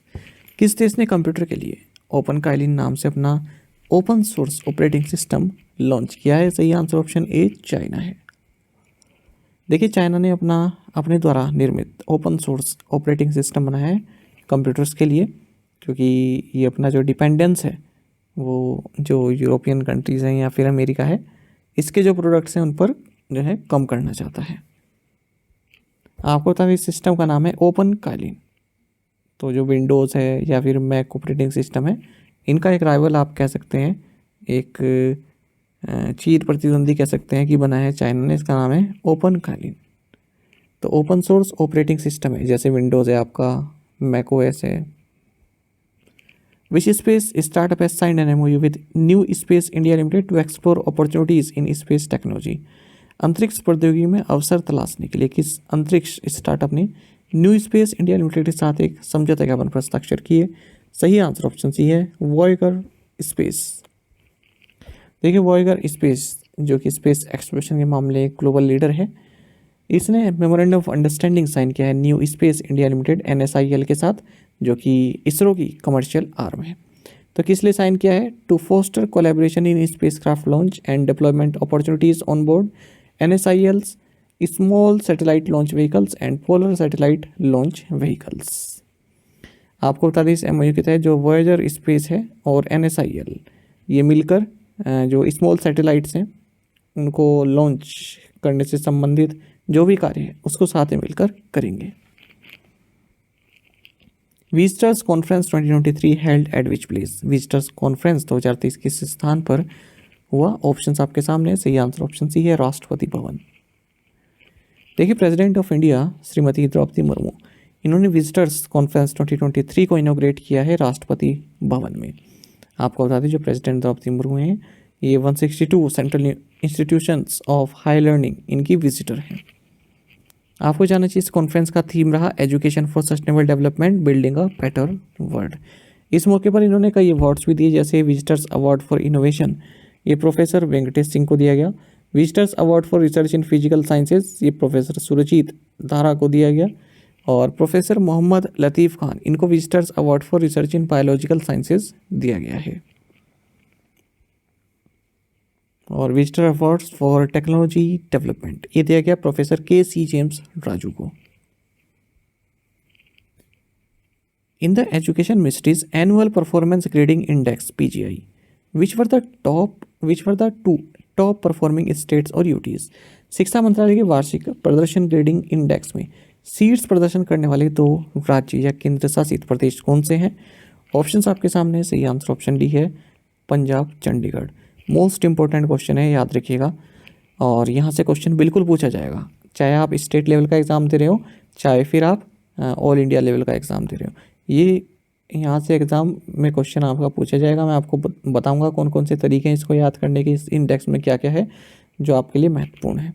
वैसे तो पूरा इंडेक्स ही महत्वपूर्ण है, ज़्यादा लंबी चौड़ी रैंकिंग नहीं है इसमें। देखिए, department of school education and literacy, ministry of education, government of India, इन्होंने स्टेट्स एंड यूनियन टेरिटरीज़ के लिए performance grading index PGI 2.0 launch किया है। थोड़ा सा इस परफॉर्मेंस ग्रेडिंग इंडेक्स के बारे में जान लेते हैं। तो इसका मकसद ये होता है, जो राज्य हैं या केंद्र शासित प्रदेश हैं, इनमें जो स्कूल एजुकेशन सिस्टम है उसकी परफॉर्मेंस कैसी है उसको एक्सेस किया जाता है इस इंडेक्स के जरिए। पहली बार साल 2017-18 में रिलीज़ किया गया था। अब ये PGI 2.0 एक नया वर्जन लॉन्च किया गया है। इस नए PGI स्ट्रक्चर में 73 इंडिकेटर्स को जगह दी गई है ताकि जो स्टेट्स में, यूनियन टेरिटरीज में जो स्कूल्स हैं उनका असेसमेंट किया जा सके। 2 कैटेगरीज रखी गई हैं, आउटकम्स और दूसरी है गवर्नेंस मैनेजमेंट। 6 डोमेन हैं यहाँ पर इन कैटेगरीज में, जैसे learning outcomes, access, infrastructure and facilities, equity, governance process, teachers education and training. तो एक तो आप इसमें याद रखिएगा कि कितने इंडिकेटर हैं, कितनी कैटेगरीज हैं। और सबसे पहली बार ये कब लॉन्च किया गया था? 2017-18 में। आगे बढ़ते हैं, ग्रेड्स देख लेते हैं। देखिए, जो PGI 2.0 बनाया गया है 2021-22 के लिए बनाया गया है, और इसमें जो स्टेट्स एंड यूनियन टेरिटरीज हैं इनको 10 ग्रेड्स में जो है रखा गया है। हाईएस्ट अचीवेबल ग्रेड जो है इसका नाम दक्ष है। इसके लिए जो भी स्टेट या यूनियन टेरिटरी हैं जिनका स्कोर 940 से ज़्यादा और 1000 पॉइंट तक हो, वो इस कैटेगरी में आती हैं, दक्ष कैटेगरी में। लोएस्ट ग्रेड कौन सा है? आकांक्षी 3, जो कि 460 तक की जिसके स्कोर है वो इसमें डाल दिए जाएंगे, आकांक्षी 3। बाकी ग्रेड देख लेते हैं। दूसरे नंबर पर उत्कर्ष है, फिर तीसरे पर अति उत्तम, चौथे पर उत्तम, पाँचवें पर प्रचेष्ट 1, छठे पर प्रचेष्ट 2, फिर प्रचेष्टा 3, फिर आकांक्षी 1, आकांक्षी 2 एंड आकांक्षी 3, ये सभी हैं। कुछ अब की फाइंडिंग्स देख लेते हैं, ये भी काफ़ी महत्वपूर्ण है, यही आपको जानना है कि की फाइंडिंग्स क्या कह रहे हैं। देखिए, जो कोई भी स्टेट या राज्य ये टॉप 5 ग्रेड्स प्राप्त नहीं कर पाया है ना। टॉप 5 ग्रेड क्या हो गया? पहला तो दक्ष हुआ, दूसरा उत्कर्ष, तीसरा अति उत्तम, चौथा उत्तम, पांचवा प्रचेष्टा 1। तो यहाँ तक कोई भी राज्य या स्टेट अचीव नहीं कर पाया अपनी रैंकिंग। केवल 2 ऐसे स्टेट्स हैं या union territories, Punjab and Chandigarh, जिन्होंने प्रचेष्टा 2 इसमें अपनी जगह बनाई है। याद रखिएगा, इसमें स्कोर कितना है? 641 से 700 के बीच में। 6 स्टेट एंड यूनियन टेरिटरीज ये प्रचेष्टा ग्रेड को इन्होंने ज्वाइन किया है। 13 स्टेट्स एंड यूनियन टेरिटरीज इन्होंने ग्रेड आकांक्षी 1 को ज्वाइन किया है। 12 स्टेट्स एंड यूटीज इन्होंने ग्रेड आकांक्षी को चुना है। 3 स्टेट्स को ग्रेड आकांक्षी, ठीक है, ये 3 यहाँ पर दिया गया है, यानी कि 3 स्टेट्स ऐसे हैं जिन्हें ग्रेड आकांक्षी 3 दिया गया है। आकांक्षी 3 सबसे लोवेस्ट है ना, ये आकांक्षी 3, ये 3 राज्यों को दिया गया है। अच्छा, अब यहाँ पर आप ये देखिएगा कि पंजाब और चंडीगढ़ तो टॉप पर रही हैं। इनके अलावा और कौन कौन से हैं आगे? गुजरात, केरल, महाराष्ट्र, दिल्ली, पुडुचेरी एंड तमिलनाडु। अच्छा, वर्स्ट परफॉर्मिंग स्टेट्स कौन से रहे हैं? अरुणाचल प्रदेश, मेघालय, मिजोरम, ये वर्स्ट परफॉर्मिंग स्टेट्स रहे हैं, यानी कि 401 से 460 पॉइंट कैटेगरी में ये आए हैं। दिल्ली की बात करें, इकलौता ऐसा यूनियन टेरिटरी है, ये स्टेट कह सकते हैं आप इसको, जिस जो है हाईएस्ट कैटेगरी में अपनी जगह बना पाया है किसी भी डोमेन में। तो एक्सेस और इक्विटी, इन दोनों में ये टॉप कैटेगरी में रहा है, 941 से 1000 के बीच में। अब यहाँ पर आप देखिएगा, कैटेगरीज तो 2 हो गई, आउटकम्स और दूसरा है गवर्नेंस मैनेजमेंट, और डोमेन कितने हो गए? 6, learning outcomes, access, infrastructure and facilities, equity, governance processes, teacher education and training. ये मैं टेलीग्राम पर आपके साथ शेयर कर दूंगा, जो भी इमेज है ना, ये आपके लिए महत्वपूर्ण है, क्वेश्चन ध्यान से याद रखिएगा। अब यहाँ पर देखिए, स्कोर रेंज लिखा गया है, ग्रेड दिखा गया है। राइट साइड में देखिए आप, दक्ष 941 से 1000 का जिनका स्कोर है वो दक्ष में आते हैं, और उत्कर्ष में आते हैं 881 से 940 वाले। सबसे लास्ट में आ जाए आकांक्षी 3, तो 401 से 460 वाले इसमें आ जाते हैं। ये आपको याद नहीं रखना है कि किस स्कोर में कितना आ रहे हैं, बस याद रखिएगा कि कौन कौन सी ग्रेड का नाम है, दक्ष है, उत्कर्ष है, अति उत्तम है, उत्तम है। यहाँ पर कन्फ्यूज़ कर सकता है आपको ऑप्शन देके कि कौन सा एक उसमें ग्रेड नहीं है, अपने आप को ही नाम बना देगा और कह देगा कि कौन सा इसमें से एक ग्रेड नहीं है। अब यहाँ पर देखिए क्वेश्चन यहाँ से पूछा जाता है आपके एग्जाम में। जैसे मैं उत्तराखंड से हूँ तो उत्तराखंड में पहले भी कई बार पूछा गया है कि नीति आयोग के इस इंडेक्स में उत्तराखंड की रैंक क्या है। ऐसे यदि आप झारखंड से हैं, आप त्रिपुरा से हैं, आप आंध्र प्रदेश से हैं, आप बिहार से, उड़ीसा हैं, अपने राज्य का जरूर देख लीजिएगा कि आप किस कैटेगरी में हैं। जैसे हम यहाँ पर उत्तराखंड को देखें तो येलो वाली लाइन है, ये आकांक्षी 2 इस ग्रेड में आ रही है। जो गुजरात वाले हैं वो प्रचेष्टा 3 में है, इसी तरह से दिल्ली वाले वो भी प्रचेष्टा 3 में है। और जैसे आपका देखें और हम यहाँ पर सबसे लास्ट में देखें अरुणाचल प्रदेश है, मेघालय और मिज़ोरम है ना। 3 स्टेट्स बताए थे ना जो सबसे लोवेस्ट कैटेगरी में है, तो वो 3 यही हैं नॉर्थ ईस्ट के, अरुणाचल प्रदेश, मेघालय और Mizoram.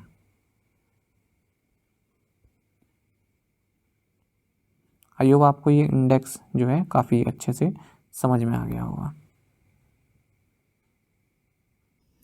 Which country has chosen Lord Hanuman as the official mascot for the Asian Athletics Championships? किस देश ने एशियाई एथलेटिक्स चैंपियनशिप के लिए हनुमान जी को आधिकारिक शुभंकर चुना है? ऑप्शंस आपके सामने हैं। सही आंसर ऑप्शन डी है, थाईलैंड। आपको जानना चाहिए कि एशियन एथलेटिक्स चैंपियनशिप 2023 के लिए जो ऑफिशियल मास्कोट है ये लॉर्ड हनुमान है, भगवान हनुमान है। आपको जानना चाहिए 2023 एशियन एथलेटिक्स चैंपियनशिप इसके बैंकॉक थाईलैंड में आयोजित किया जा रहा है। ये एशियन एथलेटिक्स चैंपियनशिप का 25th एडिशन है। 12 जुलाई से शुरू हुआ और 16 जुलाई तक ये चलने वाला है। आपको बता दें ये जो इवेंट है ये सुपर चलासाई नेशनल स्टेडियम जो कि बैंकॉक में है यहाँ पर आयोजित किया जा रहा है। और इसी इवेंट से जो 2023 का वर्ल्ड एथलेटिक्स चैंपियनशिप होने वाली है बुडापेस्ट हंगरी में, उसके लिए भी क्वालिफाई करेंगे players. Lisa is the first AI news anchor of which state? Lisa किस राज्य की पहली एआई न्यूज़ एंकर है? ऑप्शंस आपके सामने है। सही आंसर ऑप्शन बी, उड़ीसा। तो आपको जानना चाहिए उड़ीसा टेलीविज़न लिमिटेड OTV इसने उड़ीसा की first artificial intelligence news anchor को लॉन्च किया है और इसका नाम है लीसा। तो लीसा एक एआई न्यूज़ एंकर है और ये सेरेमनी भुवनेश्वर में हुई है। तो जैसा कि आपने पीछे इमेज भी देखी, एक हैंडलूम साड़ी पहने हुए है और ये जो एआई न्यूज़ एंकर है ये उड़िया और इंग्लिश दोनों ही लैंग्वेज में न्यूज़ डिलीवर करेगी। OTV नेटवर्क्स के जितने भी टेलीविज़न हैं मतलब जहाँ पर भी इसके प्रसारण होता है और जितने भी डिजिटल प्लेटफॉर्म्स हैं वहाँ पर। अच्छा, मार्च के महीने में इंडिया टुडे ने साना नाम का भी एक news anchor AI news anchor launch किया था, first AI anchor of Aaj Tak, Sana. When is the international Malala day celebrated? अंतर्राष्ट्रीय मलाला दिवस कब मनाया जाता है? ऑप्शंस आपके सामने हैं। सही आंसर ऑप्शन सी है, जुलाई 12। ये क्वेश्चन भी पूछ लिया जाता है। आपको जानना चाहिए इंटरनेशनल मलाला डे ये 12 जुलाई को ऑब्जर्व किया जाता है। आप सभी जानते हैं मलाला यूसुफजई का नाम, नोबेल लॉरेट हैं और पाकिस्तानी एजुकेशन एक्टिविस्ट रही हैं। तो अक्टूबर 9, 2012 को जो है ग्लोबली मलाला को रिकॉग्नाइज्ड किया गया था as a symbol of fight for girls education, क्योंकि जो तालिबान के गनमैन हैं, जो तालिबान के आतंकवादी थे, उन्होंने इनके हेड पर एक शॉट जो है मारा था, क्योंकि इन्होंने फीमेल एजुकेशन पर जो रिस्ट्रिक्शंस लगी हुई हैं उसके खिलाफ आवाज़ उठाई थी। यूनाइटेड नेशंस ने first time international Malala day 12 जुलाई 2013 को सेलिब्रेट किया। अगर हम बात करें मलाला की तो इनका जन्म 12 जुलाई 1997 को हुआ। पाकिस्तानी एक्टिविस्ट हैं। नोबेल प्राइज़ इनको मिला साल 2014 में कि मात्र 17 साल की एज में। किस लिए? एडवोकेसी ऑफ गर्ल्स एजुकेशन का जो है सपोर्ट करने के लिए। India and which African country have started trade settlements in local currencies? Bharat और किस अफ्रीकी देश ने स्थानीय मुद्राओं में व्यापार निपटान शुरू किया है? ऑप्शंस आपके सामने है। सही आंसर ऑप्शन बी है, तंजानिया। देखिए, भारत और तंजानिया इन दोनों ही देशों ने डिसाइड किया है कि जो ट्रेड सेटलमेंट्स हैं ये लोकल करेंसीज में ही हम अब पूरा करेंगे। तो इससे क्या है, दोनों ही कंट्रीज़ के बीच जो व्यापार है उसको प्रमोट करने में हेल्प मिलेगी। आपको जानना चाहिए इंडिया तंजानिया बायलैटरल ट्रेड काफ़ी स्ट्रॉन्ग ग्रोथ देखने के लिए मिली है और 2022-23 में 6.4 बिलियन यूएस डॉलर इसकी वैल्यू है। Bank of India, bank of Baroda, Canara bank, ये तीनों ही तंजानिया में ऑपरेट भी करते हैं। तंजानिया जो है यहाँ का एक फाइनेंशियल हब है, ये मानकर चलिए आप। माफ़ कीजिएगा, मैंने गलत बोल दिया। यहाँ पर देखिएगा, external affairs mister S Jaishankar, इन्होंने स्वामी विवेकानंद की जो है एक बस्ट या कहें जो वेस्ट तक की मूर्ति होती है, उसको भी हाल ही में इनोग्रेट किया है दार एस सलाम में। तो ये तंजानियन सिटी है और ये यहाँ की फाइनेंशियल हब है ना। पहले मैंने गलत बोल दिया था, इसकी बात कर रहा हूँ मैं, दार एस सलाम ये यहाँ की एक फाइनेंशियल हब है, मतलब सबसे बड़ी जो फाइनेंशियल एक्टिविटीज़ होती हैं वो इसी सिटी में होती हैं। तो यहाँ पर स्वामी विवेकानंद का बस्ट जो है इनोग्रेट किया गया external affairs mister S Jaishankar ने। तंजानिया की बात करें, कैपिटल डोडोमा है, करेंसी है तंजानियन शिलिंग। और इन्हें तो आप जानते होंगे, किलीपॉल, ये भी तंजानिया के ही है अगर आपको नहीं मालूम। External affairs minister S Jaishankar is a Rajya Sabha MP from which state. विदेश मंत्री एस जयशंकर किस राज्य से राज्यसभा सांसद हैं? ऑप्शंस आपके सामने हैं, सही आंसर ऑप्शन बी है, गुजरात। आपको जानना चाहिए, external affairs minister S Jaishankar, इन्होंने राज्यसभा के लिए अपना नॉमिनेशन फाइल किया है दूसरी बार गुजरात से। रूलिंग पार्टी बीजेपी, इन्होंने फिर से इनको रिपीट किया है जो जयशंकर हैं कि आप गुजरात से फिर से अपना फाइल कीजिए। और क्योंकि राज्यसभा के लिए यहाँ से 3 मेंबर्स रिटायर हो रहे हैं, तो उनमें से एक तो अब जो है एस जयशंकर हो गए, है ना। ये दोबारा अब सेकंड टाइम यहाँ से अपना नॉमिनेशन फाइल किए हैं। आपको बता दें 2019 में मिस्टर जयशंकर ये कैबिनेट मिनिस्टर बनाए गए थे यूनियन गवर्नमेंट में, और इन्होंने राज्यसभा से इनको नॉमिनेट किया गया था। जो सीट, एक सीट खाली हो गई थी, जब अमित शाह की सीट थी ये वो खाली हो गई थी, अमित शाह लोकसभा में चुने गए 2019 में गांधीनगर से, तो उसके बाद राज्यसभा की सीट खाली हो गई, तो वहाँ से फिर एस जयशंकर चुने गए थे। Foxconn has pulled out of a 19.5 billion US dollar semiconductor joint venture with the Vedanta Group. Where is Foxconn based out of? Foxconn ने वेदांता समूह के साथ 19.5 अरब डॉलर के सेमीकंडक्टर संयुक्त उद्यम से हाथ खींच लिया है। फॉक्सकॉन कहाँ स्थित है? ऑप्शंस आपके सामने है, सही आंसर ऑप्शन सी है, ताइवान। देखिए, ताइवान की फॉक्सकॉन, इस कंपनी ने वेदांता के साथ जो एक पैक्ट किया हुआ था सेमीकंडक्टर प्लांट के लिए, उससे हाथ खींच लिए हैं। ये 19.5 बिलियन US डॉलर का एक जॉइंट वेंचर था, सेमीकंडक्टर जॉइंट वेंचर, तो इससे अपने आप को विड्रॉ कर लिया है। वेदांता के साथ मिलकर ये कार्य होने वाला था।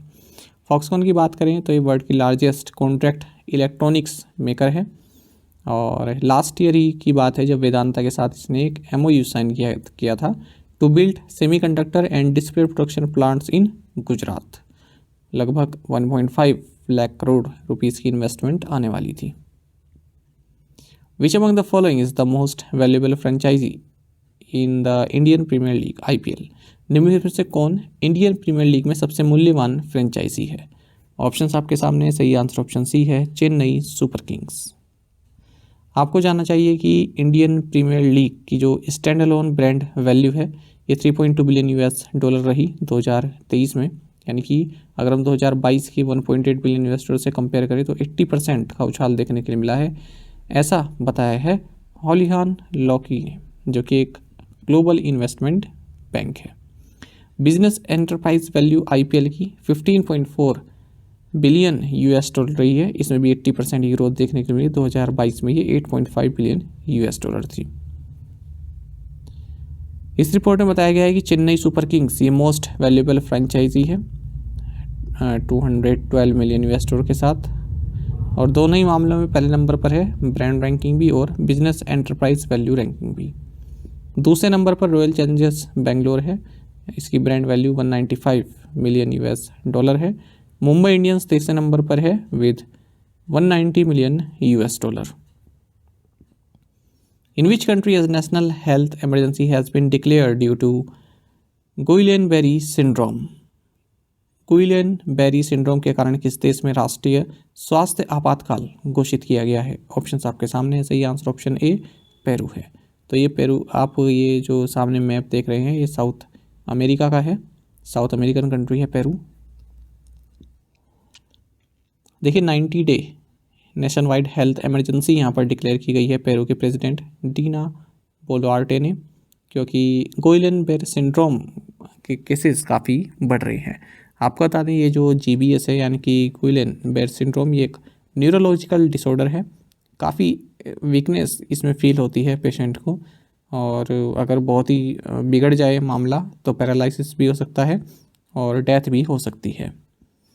अगर हम और इसके बारे में जानें तो ये जो GBS सिंड्रोम है ये एक ऑटो इम्यून डिजीज़ है, जहाँ पर बॉडी की इम्यून सिस्टम पर अटैक, जहाँ पर जो बॉडी का इम्यून सिस्टम है ये नर्व्स को अटैक करता है, नमनेस हो जाती है, एकदम सुन्न हो जाता है, एक्सट्रीम वीकनेस हो जाती है ना, और लेग्स भी जो है थरथराने लगती हैं। किसी भी एज के लोगों में हो सकती है ये बीमारी, और कोविड-19 इन्फेक्शंस के बाद काफ़ी केसेस देखने के लिए मिले हैं। इसका ओनली ट्रीटमेंट जो है वो यही है कि इंट्रावेनस इम्यूनोग्लोबुलिन IVIG ये दिया जाता है। अच्छा, हाल ही में हमने भी देखा था कि पेरू ने, अभी की बात है कुछ दिन पहले की, 3-4 दिन पहले की, यूबिनास वोल्केनो, इसके कारण भी इमरजेंसी डिक्लेयर की थी। तो कोई सा भी दोनों ही क्वेश्चन महत्वपूर्ण है, खास करके ये वोल्केनो वाला। विच sports federation honoured with the best member federation award by the Asian athletics federation? एशियाई एथलेटिक्स महासंघ द्वारा सर्वश्रेष्ठ सदस्य महासंघ पुरस्कार से किसे सम्मानित किया गया है? ऑप्शंस आपके सामने। सही आंसर ऑप्शन ए है, इंडियन एथलेटिक्स फेडरेशन। देखिए एथलेटिक्स फेडरेशन ऑफ इंडिया, इसको बेस्ट मेंबर फेडरेशन अवार्ड दिया गया है एशियन एथलेटिक्स एसोसिएशन के द्वारा बैंकॉक में। जो एथलेटिक्स फेडरेशन ऑफ इंडिया के प्रेसिडेंट हैं आदिल सुमारीवाला, तो इन्होंने ये अवार्ड प्राप्त किया है एशियन एथलेटिक्स एसोसिएशन से। Which Indian shooter has won gold medal in world shooting para sports world cup Croatia? विश्व शूटिंग पैरा स्पोर्ट्स विश्व कप क्रोएशिया में किस भारतीय निशानेबाज ने स्वर्ण पदक जीता है? ऑप्शंस आपके सामने है। सही आंसर ऑप्शन डी है, रुद्रांश खांडेलवाल।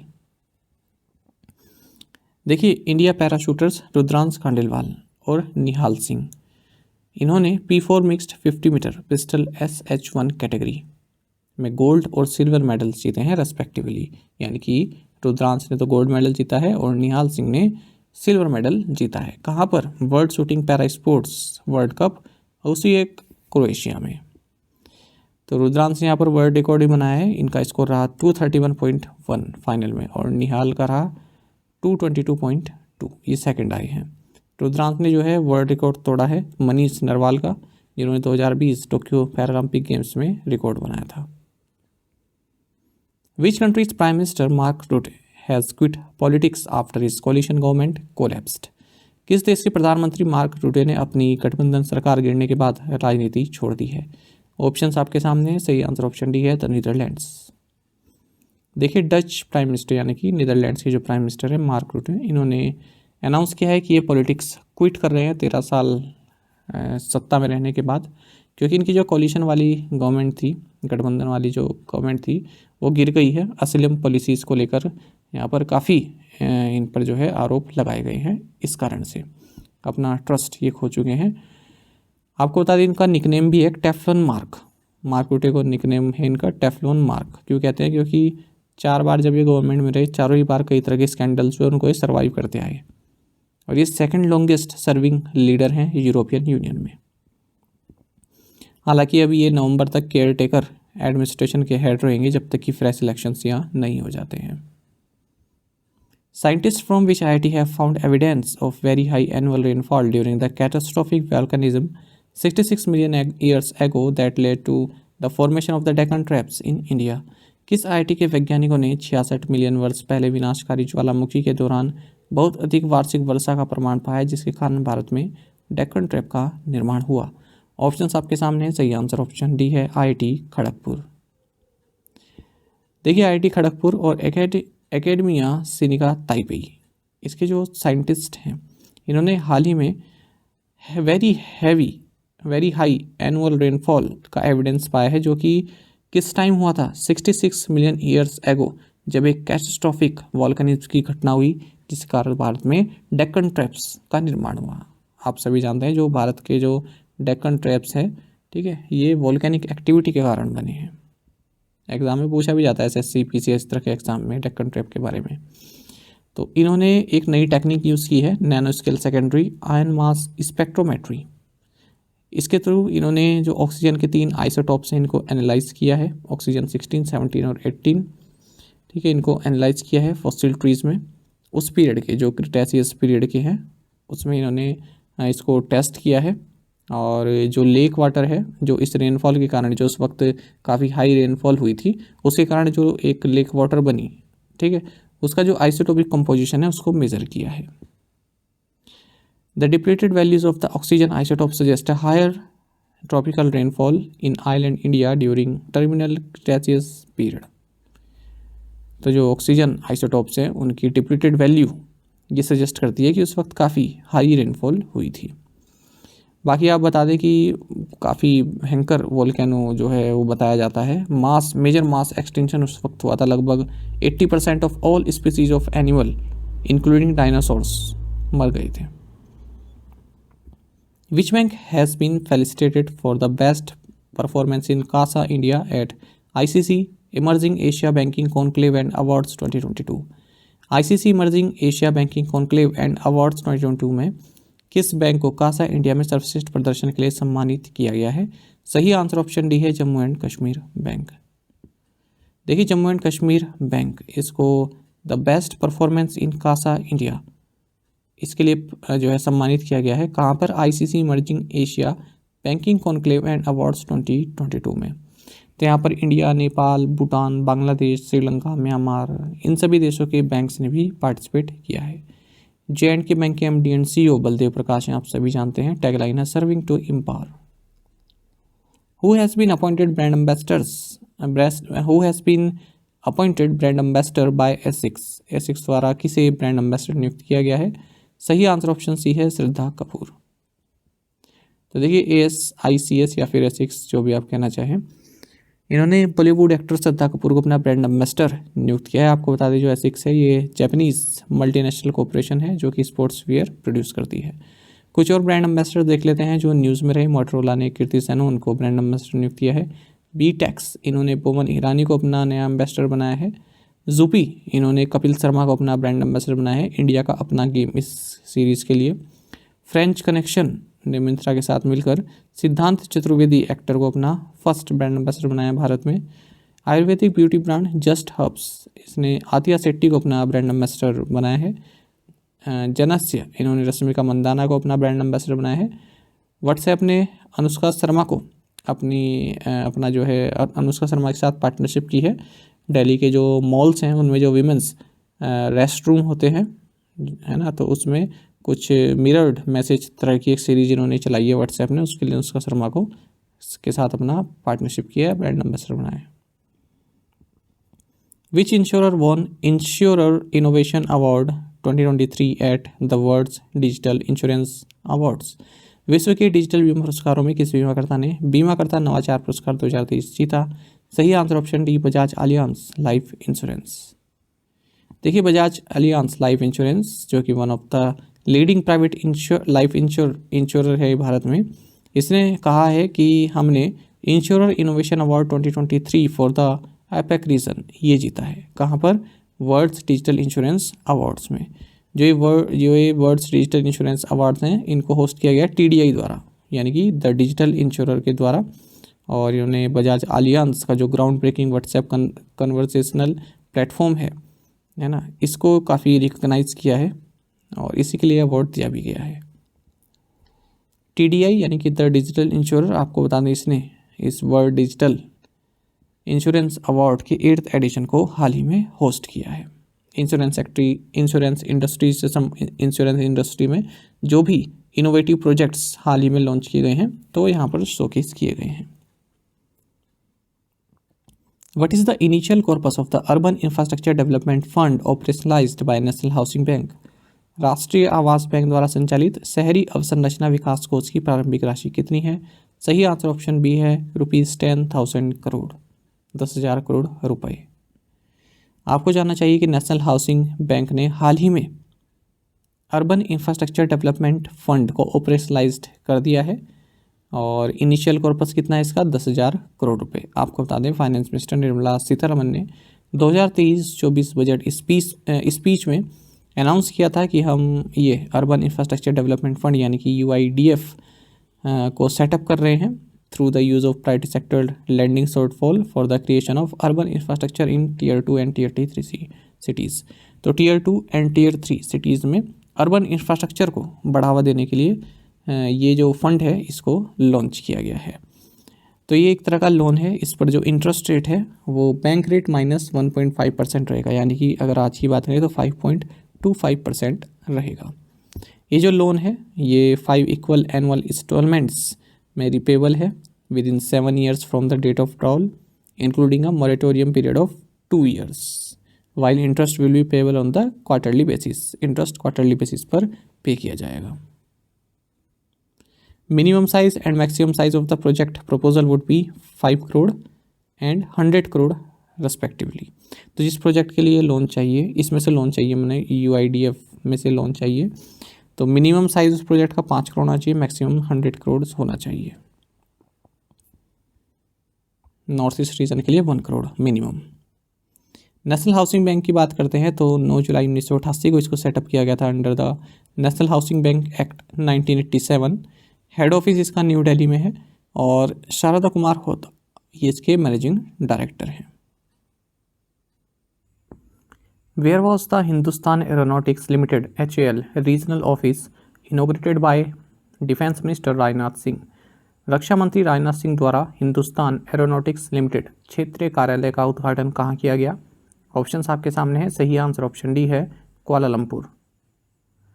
आपको जानना चाहिए कि डिफेंस मिनिस्टर राजनाथ सिंह ने मलेशिया के कुआलालंपुर में हिंदुस्तान एरोनॉटिक्स लिमिटेड यानी कि HAL का रीजनल ऑफिस का उद्घाटन किया है। साथ ही इन्होंने मलेशियन सिटी पेटलिंग जया यहाँ पर रामकृष्ण मिशन को विजिट किया। साथ ही साल 2015 में प्राइम मिनिस्टर नरेंद्र मोदी द्वारा उद्घाटन किए गए स्वामी विवेकानंद के स्टैचू को भी श्रद्धांजलि अर्पित की है। साथ ही इन्होंने बाटू केव्स टेम्पल्स को भी विजिट किया। आपको जानना चाहिए, महत्वपूर्ण क्वेश्चन है स्ट्रेटेजी का, बाटू केव्स टेम्पल्स कहाँ पर हैं? तो ये मलेशिया में ही हैं और लॉर्ड मुरुगन को डेडिकेटेड हैं। साथ ही रक्षा मंत्री ने तोराना गेट इसको भी विजिट किया है जो कि भारत और मलेशिया के बीच फ्रेंडशिप सिंबल है। इसको भी प्राइम मिनिस्टर नरेंद्र मोदी द्वारा नवंबर 2015 में इनोग्रेट किया गया था। साथ ही इन्होंने कोर्टुमलाई गणेश्वर टेम्पल को भी विजिट किया जो कि कुआलालंपुर में ही है और भगवान गणेश को जो है अपनी प्रार्थना अर्चना की। What is the rank of India in the world's most powerful armies as per Global Firepower Report? Global Firepower Report के अनुसार दुनिया की सबसे शक्तिशाली सेनाओं में भारत का स्थान कौन सा है? ऑप्शंस आपके सामने है, सही आंसर ऑप्शन सी है 4th। राइट साइड में भी आप देख सकते हैं। तो आपको जानना चाहिए कि ग्लोबल फायर पावर GFP इसने एक डेटा शेयर किया है और इसमें बताया है कि यूनाइटेड स्टेट्स की जो आर्मी है ये स्ट्रॉन्गेस्ट मिलिट्री फोर्स है पूरे वर्ल्ड में, और उसके बाद फिर रशिया आती है दूसरे नंबर पर, चाइना तीसरे नंबर पर है और अपना भारत चौथे नंबर पर है। इसमें बताया गया है कि 2023 की जो मिलिट्री स्ट्रेंथ लिस्ट है इसमें weakest military force in the world भी शेयर किया गया है और strongest military force in the world भी शेयर किया गया है। अगर हम वीकेस्ट की बात करें तो भूटान, आइसलैंड इस तरह की कंट्रीज आती हैं। टोटल 145 वर्ल्ड पावर्स को इसमें कंसिडर किया गया है। अगर हम इनकी रैंक देखें टॉप 10 में तो टॉप 4 मैंने आपको बताया इंडिया तक, उसके बाद फिर यूके 5th नंबर पर है यानी कि हम यूके से ऊपर हैं। 6th पर साउथ कोरिया है, फिर 7th पर पाकिस्तान है, 8th पर जापान है, 9 पर फ्रांस है, 10th पर इटली है।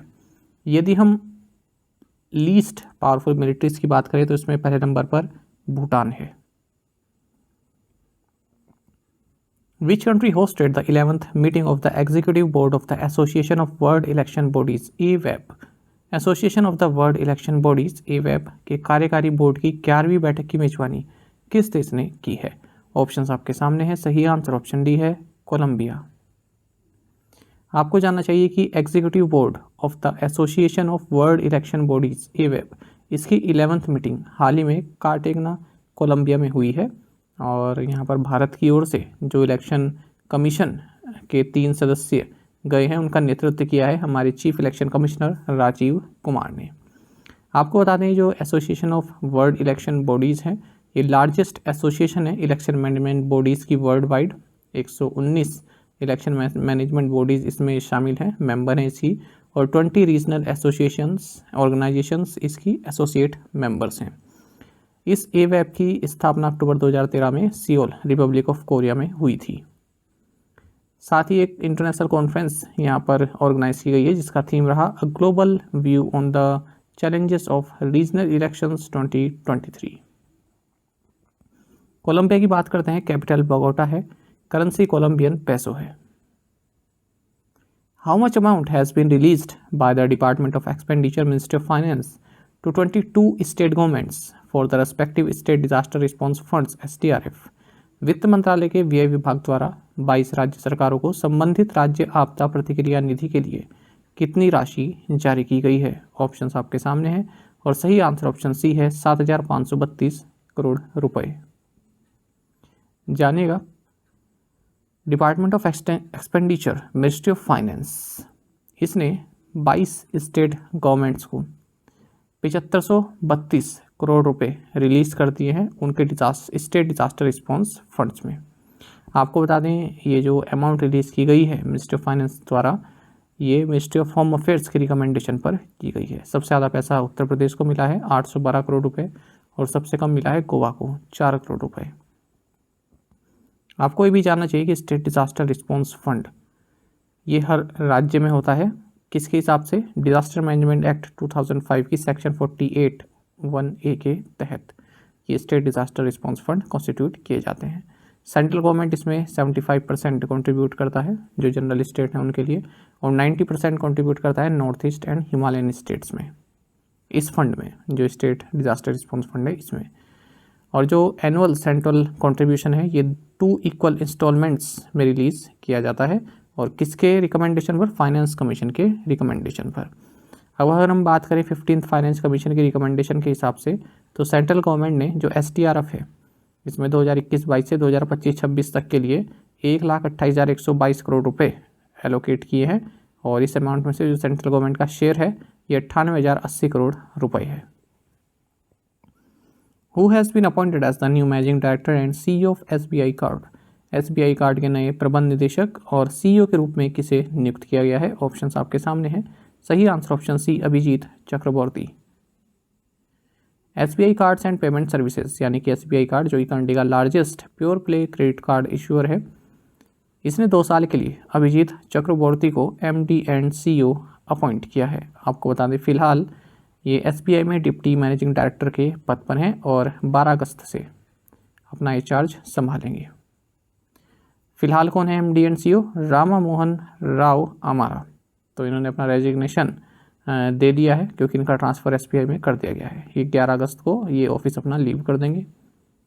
बाकी आपको जानना चाहिए हाल ही में क्राइसिल रेटिंग इसने जो स्टेट बैंक ऑफ इंडिया का 10,000 करोड़ रुपए का Tier 1 बॉन्ड्स इशू है उसको AA+ स्टेबल रेटिंग प्रदान की है, यानी कि इसमें जो है हाई डिग्री ऑफ सेफ्टी है इस बॉन्ड इशू में, ठीक है, लो क्रेडिट रिस्क है। विच स्टेट सेलिब्रेट्स केर पूजा? केर पूजा कौन सा राज्य मनाता है? सही आंसर ऑप्शन बी त्रिपुरा है। तो जानिएगा कि केर पूजा ये त्रिपुरा राज्य में मनाया जाने वाला एक महत्वपूर्ण फेस्टिवल है।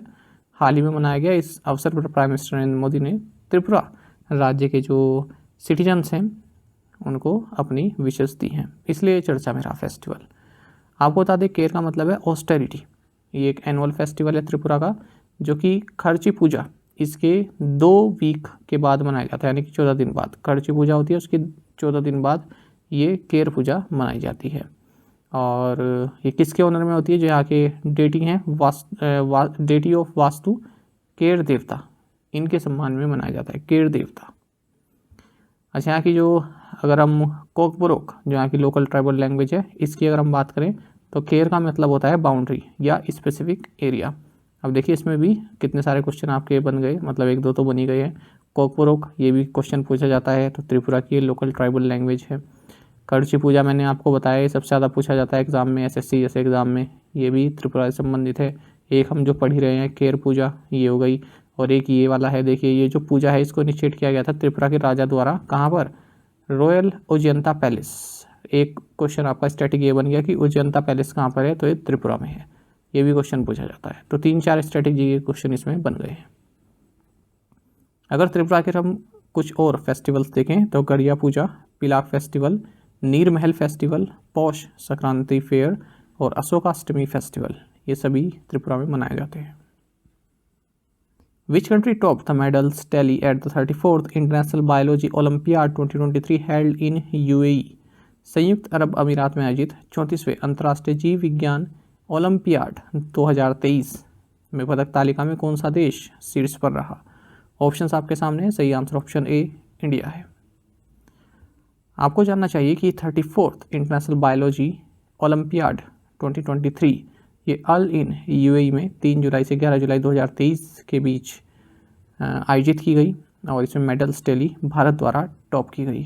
फिर आगे लिखा है by virtue of every student winning a gold medal, ठीक है, तो भारत ने टॉप किया है और हर स्टूडेंट ने जो है गोल्ड मेडल जीता है, इसलिए भारत ने यहाँ पर टॉप भी किया है। अब देखिए यहाँ पर लिखा है बाय वर्च्यू ऑफ, अब इसका क्या मतलब है, ये किस तरह से सेंटेंस में यूज़ हो रहा है ये आपको खुद देखना है।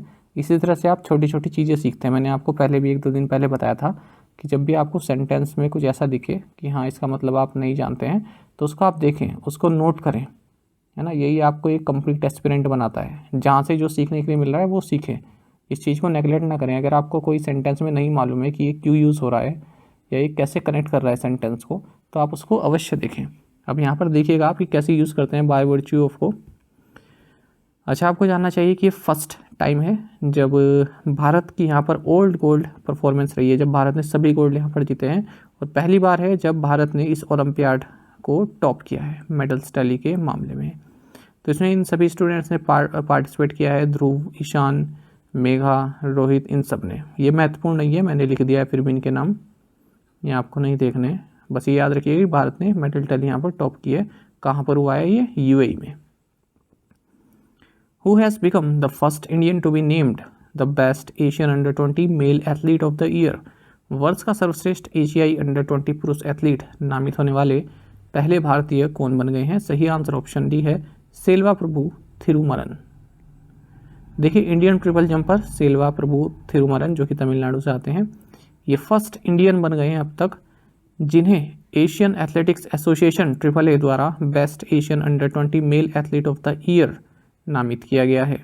आपको जानना चाहिए अवार्ड इनको एशियन एथलेटिक्स एसोसिएशन की जो 50th एनिवर्सरी सेलिब्रेशन मनाई गई बैंकॉक में, जहाँ पर कि 2023 एशियन एथलेटिक्स चैंपियनशिप शुरू हो गई है, इस दौरान इनको अवार्ड दिया गया है। Who won the gold medal in the 40 kg category of the Commonwealth weight lifting championship. राष्ट्रमंडल भारोत्तोलन चैंपियनशिप के 40 किलोग्राम वर्ग में स्वर्ण पदक किसने जीता। सही आंसर ऑप्शन डी है, ज्योत्सना सबर। आपको ये जानना चाहिए कि कॉमनवेल्थ वेट लिफ्टिंग चैंपियनशिप ये गौतम बुद्ध यूनिवर्सिटी ग्रेटर नोएडा में शुरू हो चुकी है। ये आपके लिए महत्वपूर्ण है कहाँ पर हुआ है, और भारत ने अब तक इसमें 3 गोल्ड मेडल्स जीत लिए हैं। अगर हम 40 kg यूथ कैटेगरी की बात करें तो ज्योत्सना ने गोल्ड मेडल जीता, वहीं अस्मिता ने 45 kg youth and junior category में गोल्ड मेडल जीता, वहीं कोमल कोहर ने 45 kg सीनियर कैटेगरी में गोल्ड मेडल जीता है। आपको बता दें भारत दूसरी बार इस कॉमनवेल्थ वेट लिफ्टिंग चैंपियनशिप्स को होस्ट कर रहा है, इससे पहले 2015 में पुणे में कर चुका है। Directorate general of civil aviation has recognised the first flying training organisation of which state. नागर विमानन महानिदेशालय DGCA ने किस राज्य के पहले उड़ान प्रशिक्षण संगठन को मान्यता दी है। सही आंसर ऑप्शन सी तमिलनाडु है। देखिए directorate general of civil aviation यानी कि DGCA इन्होंने तमिलनाडु के फर्स्ट फ्लाइट ट्रेनिंग ऑर्गेनाइजेशन को अप्रूव कर दिया है। आपको बता दें DCGA द्वारा भारत में ये 36th फ्लाइंग ट्रेनिंग ऑर्गेनाइजेशन होगा जिसे अप्रूव मिला है। EKVI air training organisation private limited ये सैलम एयरपोर्ट तमिलनाडु में है, इसी को अप्रूव दिया गया है। अब यहाँ पर जो भी जो एस्पायरिंग पायलट्स हैं राज्य के, तमिलनाडु राज्य के, उनको ट्रेनिंग प्रोवाइड की जा सकती है as per DGCA standards. What percentage of GST has been fixed on online gaming in the 50th meeting of the GST Council? GST council की 50वीं बैठक में ऑनलाइन गेमिंग पर कितना प्रतिशत GST तय किया गया है? ऑप्शंस आपके सामने है। सही आंसर ऑप्शन डी है 28%। आपको ये जानना चाहिए कि GST काउंसिल की 50th मीटिंग हाल ही में संपन्न हुई है और इन्होंने online gaming, horse racing, casinos, ठीक है, इन पर 28% GST लेवी किया है। कोई डिस्टिंक्शन नहीं रखी गई है अब इस तरह के गेम्स में, चाहे वो गेम्स ऑफ स्किल है या गेम्स ऑफ चांस है। फिलहाल क्या होता है, जो ऑनलाइन बैटिंग है, गैम्बलिंग है, इस पर 28% GST रहता है ना, चाहे वो गेम ऑफ स्किल है या चांस है। लेकिन जो अदर गेम्स हैं इन पर 18% लेवी लगता है, ठीक है। तो अब जो है ऐसी कोई डिस्टिंक्शन नहीं रखी गई है, सभी गेम्स पर जो है 28% GST लगेगा। GST rate on uncooked unfried snack pellets and fish soluble paste, इसको रिड्यूस किया गया है, 18% से 5% कर दिया गया है। वहीं जो जारी थ्रेड्स या फिर यार्न है, इन पर 5% GST किया गया है, पहले 12% लगता था। साथ ही जो सिनेमा हॉल्स में जो फूड एंड बेवरेजेस कंज्यूम किए जाते हैं उन पर 5% GST लगेगा without any input tax credits, पहले 18% लगता था। GST काउंसिल ने साथ ही GST अपीलेट ट्रिब्यूनल के नोटिफिकेशन को रिकमेंड किया है by the centre with effect from 1 August 2023। GST council ने डिसाइड किया है कि जो कैंसर फाइटिंग ड्रग्स हैं या फिर जो ऐसी मेडिसिन हैं जो रेयर डिजीज़ के लिए काम में आती हैं, उन पर किसी भी तरह का GST नहीं लगेगा। तो जैसे कैंसर ड्रग है डाइनिटोक्सीमैब और food for special medical purposes, जो कि रेयर डिजीज़ के लिए कार्य किए जाते हैं, इन पर कोई GST नहीं लगेगा इनके इंपोर्ट पर। साथ ही GST on satellite launch services provided by private operators has been exempted, इन्हें भी एक्सेम्प्ट रखा गया है। GST सेस इंक्रीज कर दिया गया है मल्टी यूटिलिटी व्हीकल्स पर 20% से बढ़ाकर 22% कर दिया गया है। और काउंसिल ने डिसाइड किया है कि जितने भी यूटिलिटी व्हीकल्स हैं, चाहे वो SUV है, MUV है या MPV है, सब पर जो है 22% GST सेस लगेगा। टैक्स इंसिडेंस ऑन कंपनीज ये 2% तक इंक्रीज किया गया है।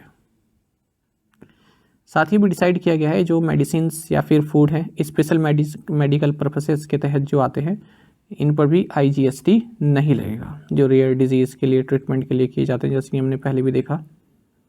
साथ ही सेंट्रल गवर्नमेंट ने ये भी एक नोटिफिकेशन इशू किया है कि जो goods and services tax network है यानी कि GSTN, इसको अब prevention of money laundering act PMLA के दायरे में लाया जाएगा। आपको बता दें PMLA को एडमिनिस्ट्रेट किया जाता है इन्फोर्समेंट डायरेक्टरेट के द्वारा। अब जो इन्फॉर्मेशन स्टोर्ड है GSTN में, इसको PMLA एक्ट के तहत शेयर किया जा सकता है। अब इसके कारण जो ऐसे लोग हैं जो टैक्स इवेशन करते हैं, ऐसी कंपनीज हैं या फिर डॉक्यूमेंट्स मैनिपुलेट करते हैं, उनके खिलाफ स्ट्रिक्ट एक्शंस लिए जा सकेंगे। Crimes under GST like fake input tax credit, fake invoices, etc. will be included in the PMLA Act. बाकी आपको जानना चाहिए रेवेन्यू सेक्रेटरी ऑफ इंडिया कौन है, संजय मल्होत्रा। ये मैंने इसलिए लिखा है क्योंकि यहाँ पर आप जो देख रहे हैं ना, ये निर्मला सीतारमण के साथ यही बैठे हैं रेवेन्यू सेक्रेटरी। तो ऐसे ही एक लिख दिया मैंने ताकि आपको याद रहे रेवेन्यू सेक्रेटरी कौन है। Which bank has partnered with Max Life Insurance to offer a range of life insurance products to its customers? किस बैंक ने अपने ग्राहकों को जीवन बीमा उत्पादों की एक श्रृंखला की पेशकश करने के लिए मैक्स लाइफ इंश्योरेंस के साथ साझेदारी की है? ऑप्शंस आपके सामने है। सही आंसर ऑप्शन बी है DCB बैंक। देखिए, मैक्स लाइफ इंश्योरेंस ने DCB बैंक के साथ पार्टनरशिप की है ताकि DCB बैंक के जो कस्टमर्स हैं उनको लाइफ इंश्योरेंस प्रोडक्ट्स ऑफर किए जा सकें, जैसे कि टर्म, सेविंग्स, रिटायरमेंट प्लान्स, ये सभी जो है ऑफ़र किए जा सके DCB बैंक के कस्टमर्स को। DCB बैंक की अगर हम बात करते हैं, MD and CEO Murali M Natarajan है, हेडक्वार्टर्स मुंबई महाराष्ट्र में है, टैगलाइन है वी वैल्यू यू। और आपको बता दें Aga Khan fund for economic development, जो कि एक स्विस फॉर प्रॉफिट एंटिटी है, ये इस बैंक की प्रमोटर है। 15% स्टेक इस बैंक में इसके हैं। How many items were included in India's G20 presidencies Guinness world record for the largest display of Lambani items? Lambani वस्तुओं के सबसे बड़े प्रदर्शन के लिए भारत की G20 प्रेसिडेंसी के गिनीज वर्ल्ड रिकॉर्ड में कितनी वस्तुओं को शामिल किया गया? सही आंसर ऑप्शन बी है 1755। देखिए इंडिया की G20 प्रेसिडेंसी के तहत एक गिनीज वर्ल्ड रिकॉर्ड बनाया गया है और आपको बता दें 1755 लंबानी आइटम्स जो हैं शोकेस किए गए हैं, जो कि अपने आप में एक गिनीज वर्ल्ड रिकॉर्ड बन गया है। तो ये मिनिस्ट्री ऑफ कल्चर का जो कैंपेन है कल्चर यूनाइट्स ऑल, इसके तहत ये रिकॉर्ड बना गया है। आपको बता दें unique exhibition on Lambani embroidery patches ये इनोग्रेट किया गया येद्रू बसवना कॉम्प्लेक्स हम्पी में by minister of parliamentary affairs and coal and mines Pralhad Joshi के द्वारा। इस एग्जीबिशन का टाइटल रहा थ्रेड्स ऑफ यूनिटी। आपको जानना चाहिए जो ये लंबानी एम्ब्रॉयडरी है ये एक कलरफुल थ्रेड्स, मिरर वर्क और स्टिच पैटर्न्स, अलग अलग स्टिच पैटर्न, मतलब काफ़ी अच्छी वैरायटी के लिए अपनी जानी जाती है लंबानी एम्ब्रॉयडरी। इसको कर्नाटक के कई सारे विलेजेस में प्रैक्टिस किया गया जाता है। हैदराबाद में भी इसको जो है काफ़ी इसकी डिमांड रहती है, किया जाता है वहाँ पर भी इसका वर्क। और कई महिलाएं को जो है ये उनका जो है इनकम सोर्स है। तो ये आर्ट एंड कल्चर का एक महत्वपूर्ण क्वेश्चन बन सकता है। लंबानी एम्ब्रॉयडरी कर्नाटक मेनली इसका जो है स्थान है। International financial services centres authority IFSCA has signed an MOU with which IIM for supporting fintech and techfin entities. ये क्वेश्चन में आंसर लिखा गया गलती से, खैर कोई नहीं। अंतर्राष्ट्रीय वित्तीय सेवा केंद्र प्राधिकरण ने फिनटेक और टेकफिन संस्थाओं के समर्थन के लिए किस IIM के साथ एक समझौता ज्ञापन पर हस्ताक्षर किए हैं? सही आंसर ऑप्शन बी है IIM लखनऊ। अब इस क्वेश्चन में आप देख रहे हैं दो चीज़ें लिखी है, तो फिनटेक, दूसरा टेकफिन है ना। अभी आपको खुद देखना है कि फिनटेक और टेकफिन एंटिटीज़ क्या होती हैं। इस तरह की जिज्ञासा आपके अंदर होनी चाहिए अगर आप एक एस्पिरेंट हैं, जैसे मैंने आपको पहले ही बताया। जहाँ पर भी आपको दिखा कि हाँ इसका मतलब समझ नहीं आया, तो बजाय आप किसी और पर डिपेंड नहीं, आप खुद से सर्च कीजिए। कई बार ऐसा होता है कोई एक्सप्लेनेशन है, आपको ऐसा लगता है कि जो है, वैसे मेरी तो कोशिश यही रहती है कि मैं आपको उतना बताऊं जितना आपके लिए महत्वपूर्ण है। कभी कभी मैं आपको एक्स्ट्रा इन्फॉर्मेशन ऐसी भी देता हूं जो आपके एग्जाम पॉइंट ऑफ व्यू के लिए महत्वपूर्ण नहीं है, लेकिन वो आपको जाननी ज़रूर चाहिए, है ना। और बाकी फालतू इन्फॉर्मेशन मैं रखता नहीं हूँ। पर अगर आपको लगता है किसी क्वेश्चन में कि हाँ इसमें जो है थोड़ा देखते हैं, इस आर्टिकल को खोलकर कोई क्वेश्चन आपको काफ़ी इंटरेस्टिंग लग रहा है, तो आप उसको खुद से भी सर्च करके देख सकते हैं कि और कुछ अगर हमें पॉइंट मिल जाए। वैसे ऐसे होता नहीं है, मैं आपको हर महत्वपूर्ण पॉइंट बताता हूँ काफ़ी शॉर्ट में। तो ये इस तरह की जिज्ञासा आपके मन में होनी चाहिए, जानने की इच्छा। तो सही answer option B IIM Lucknow है।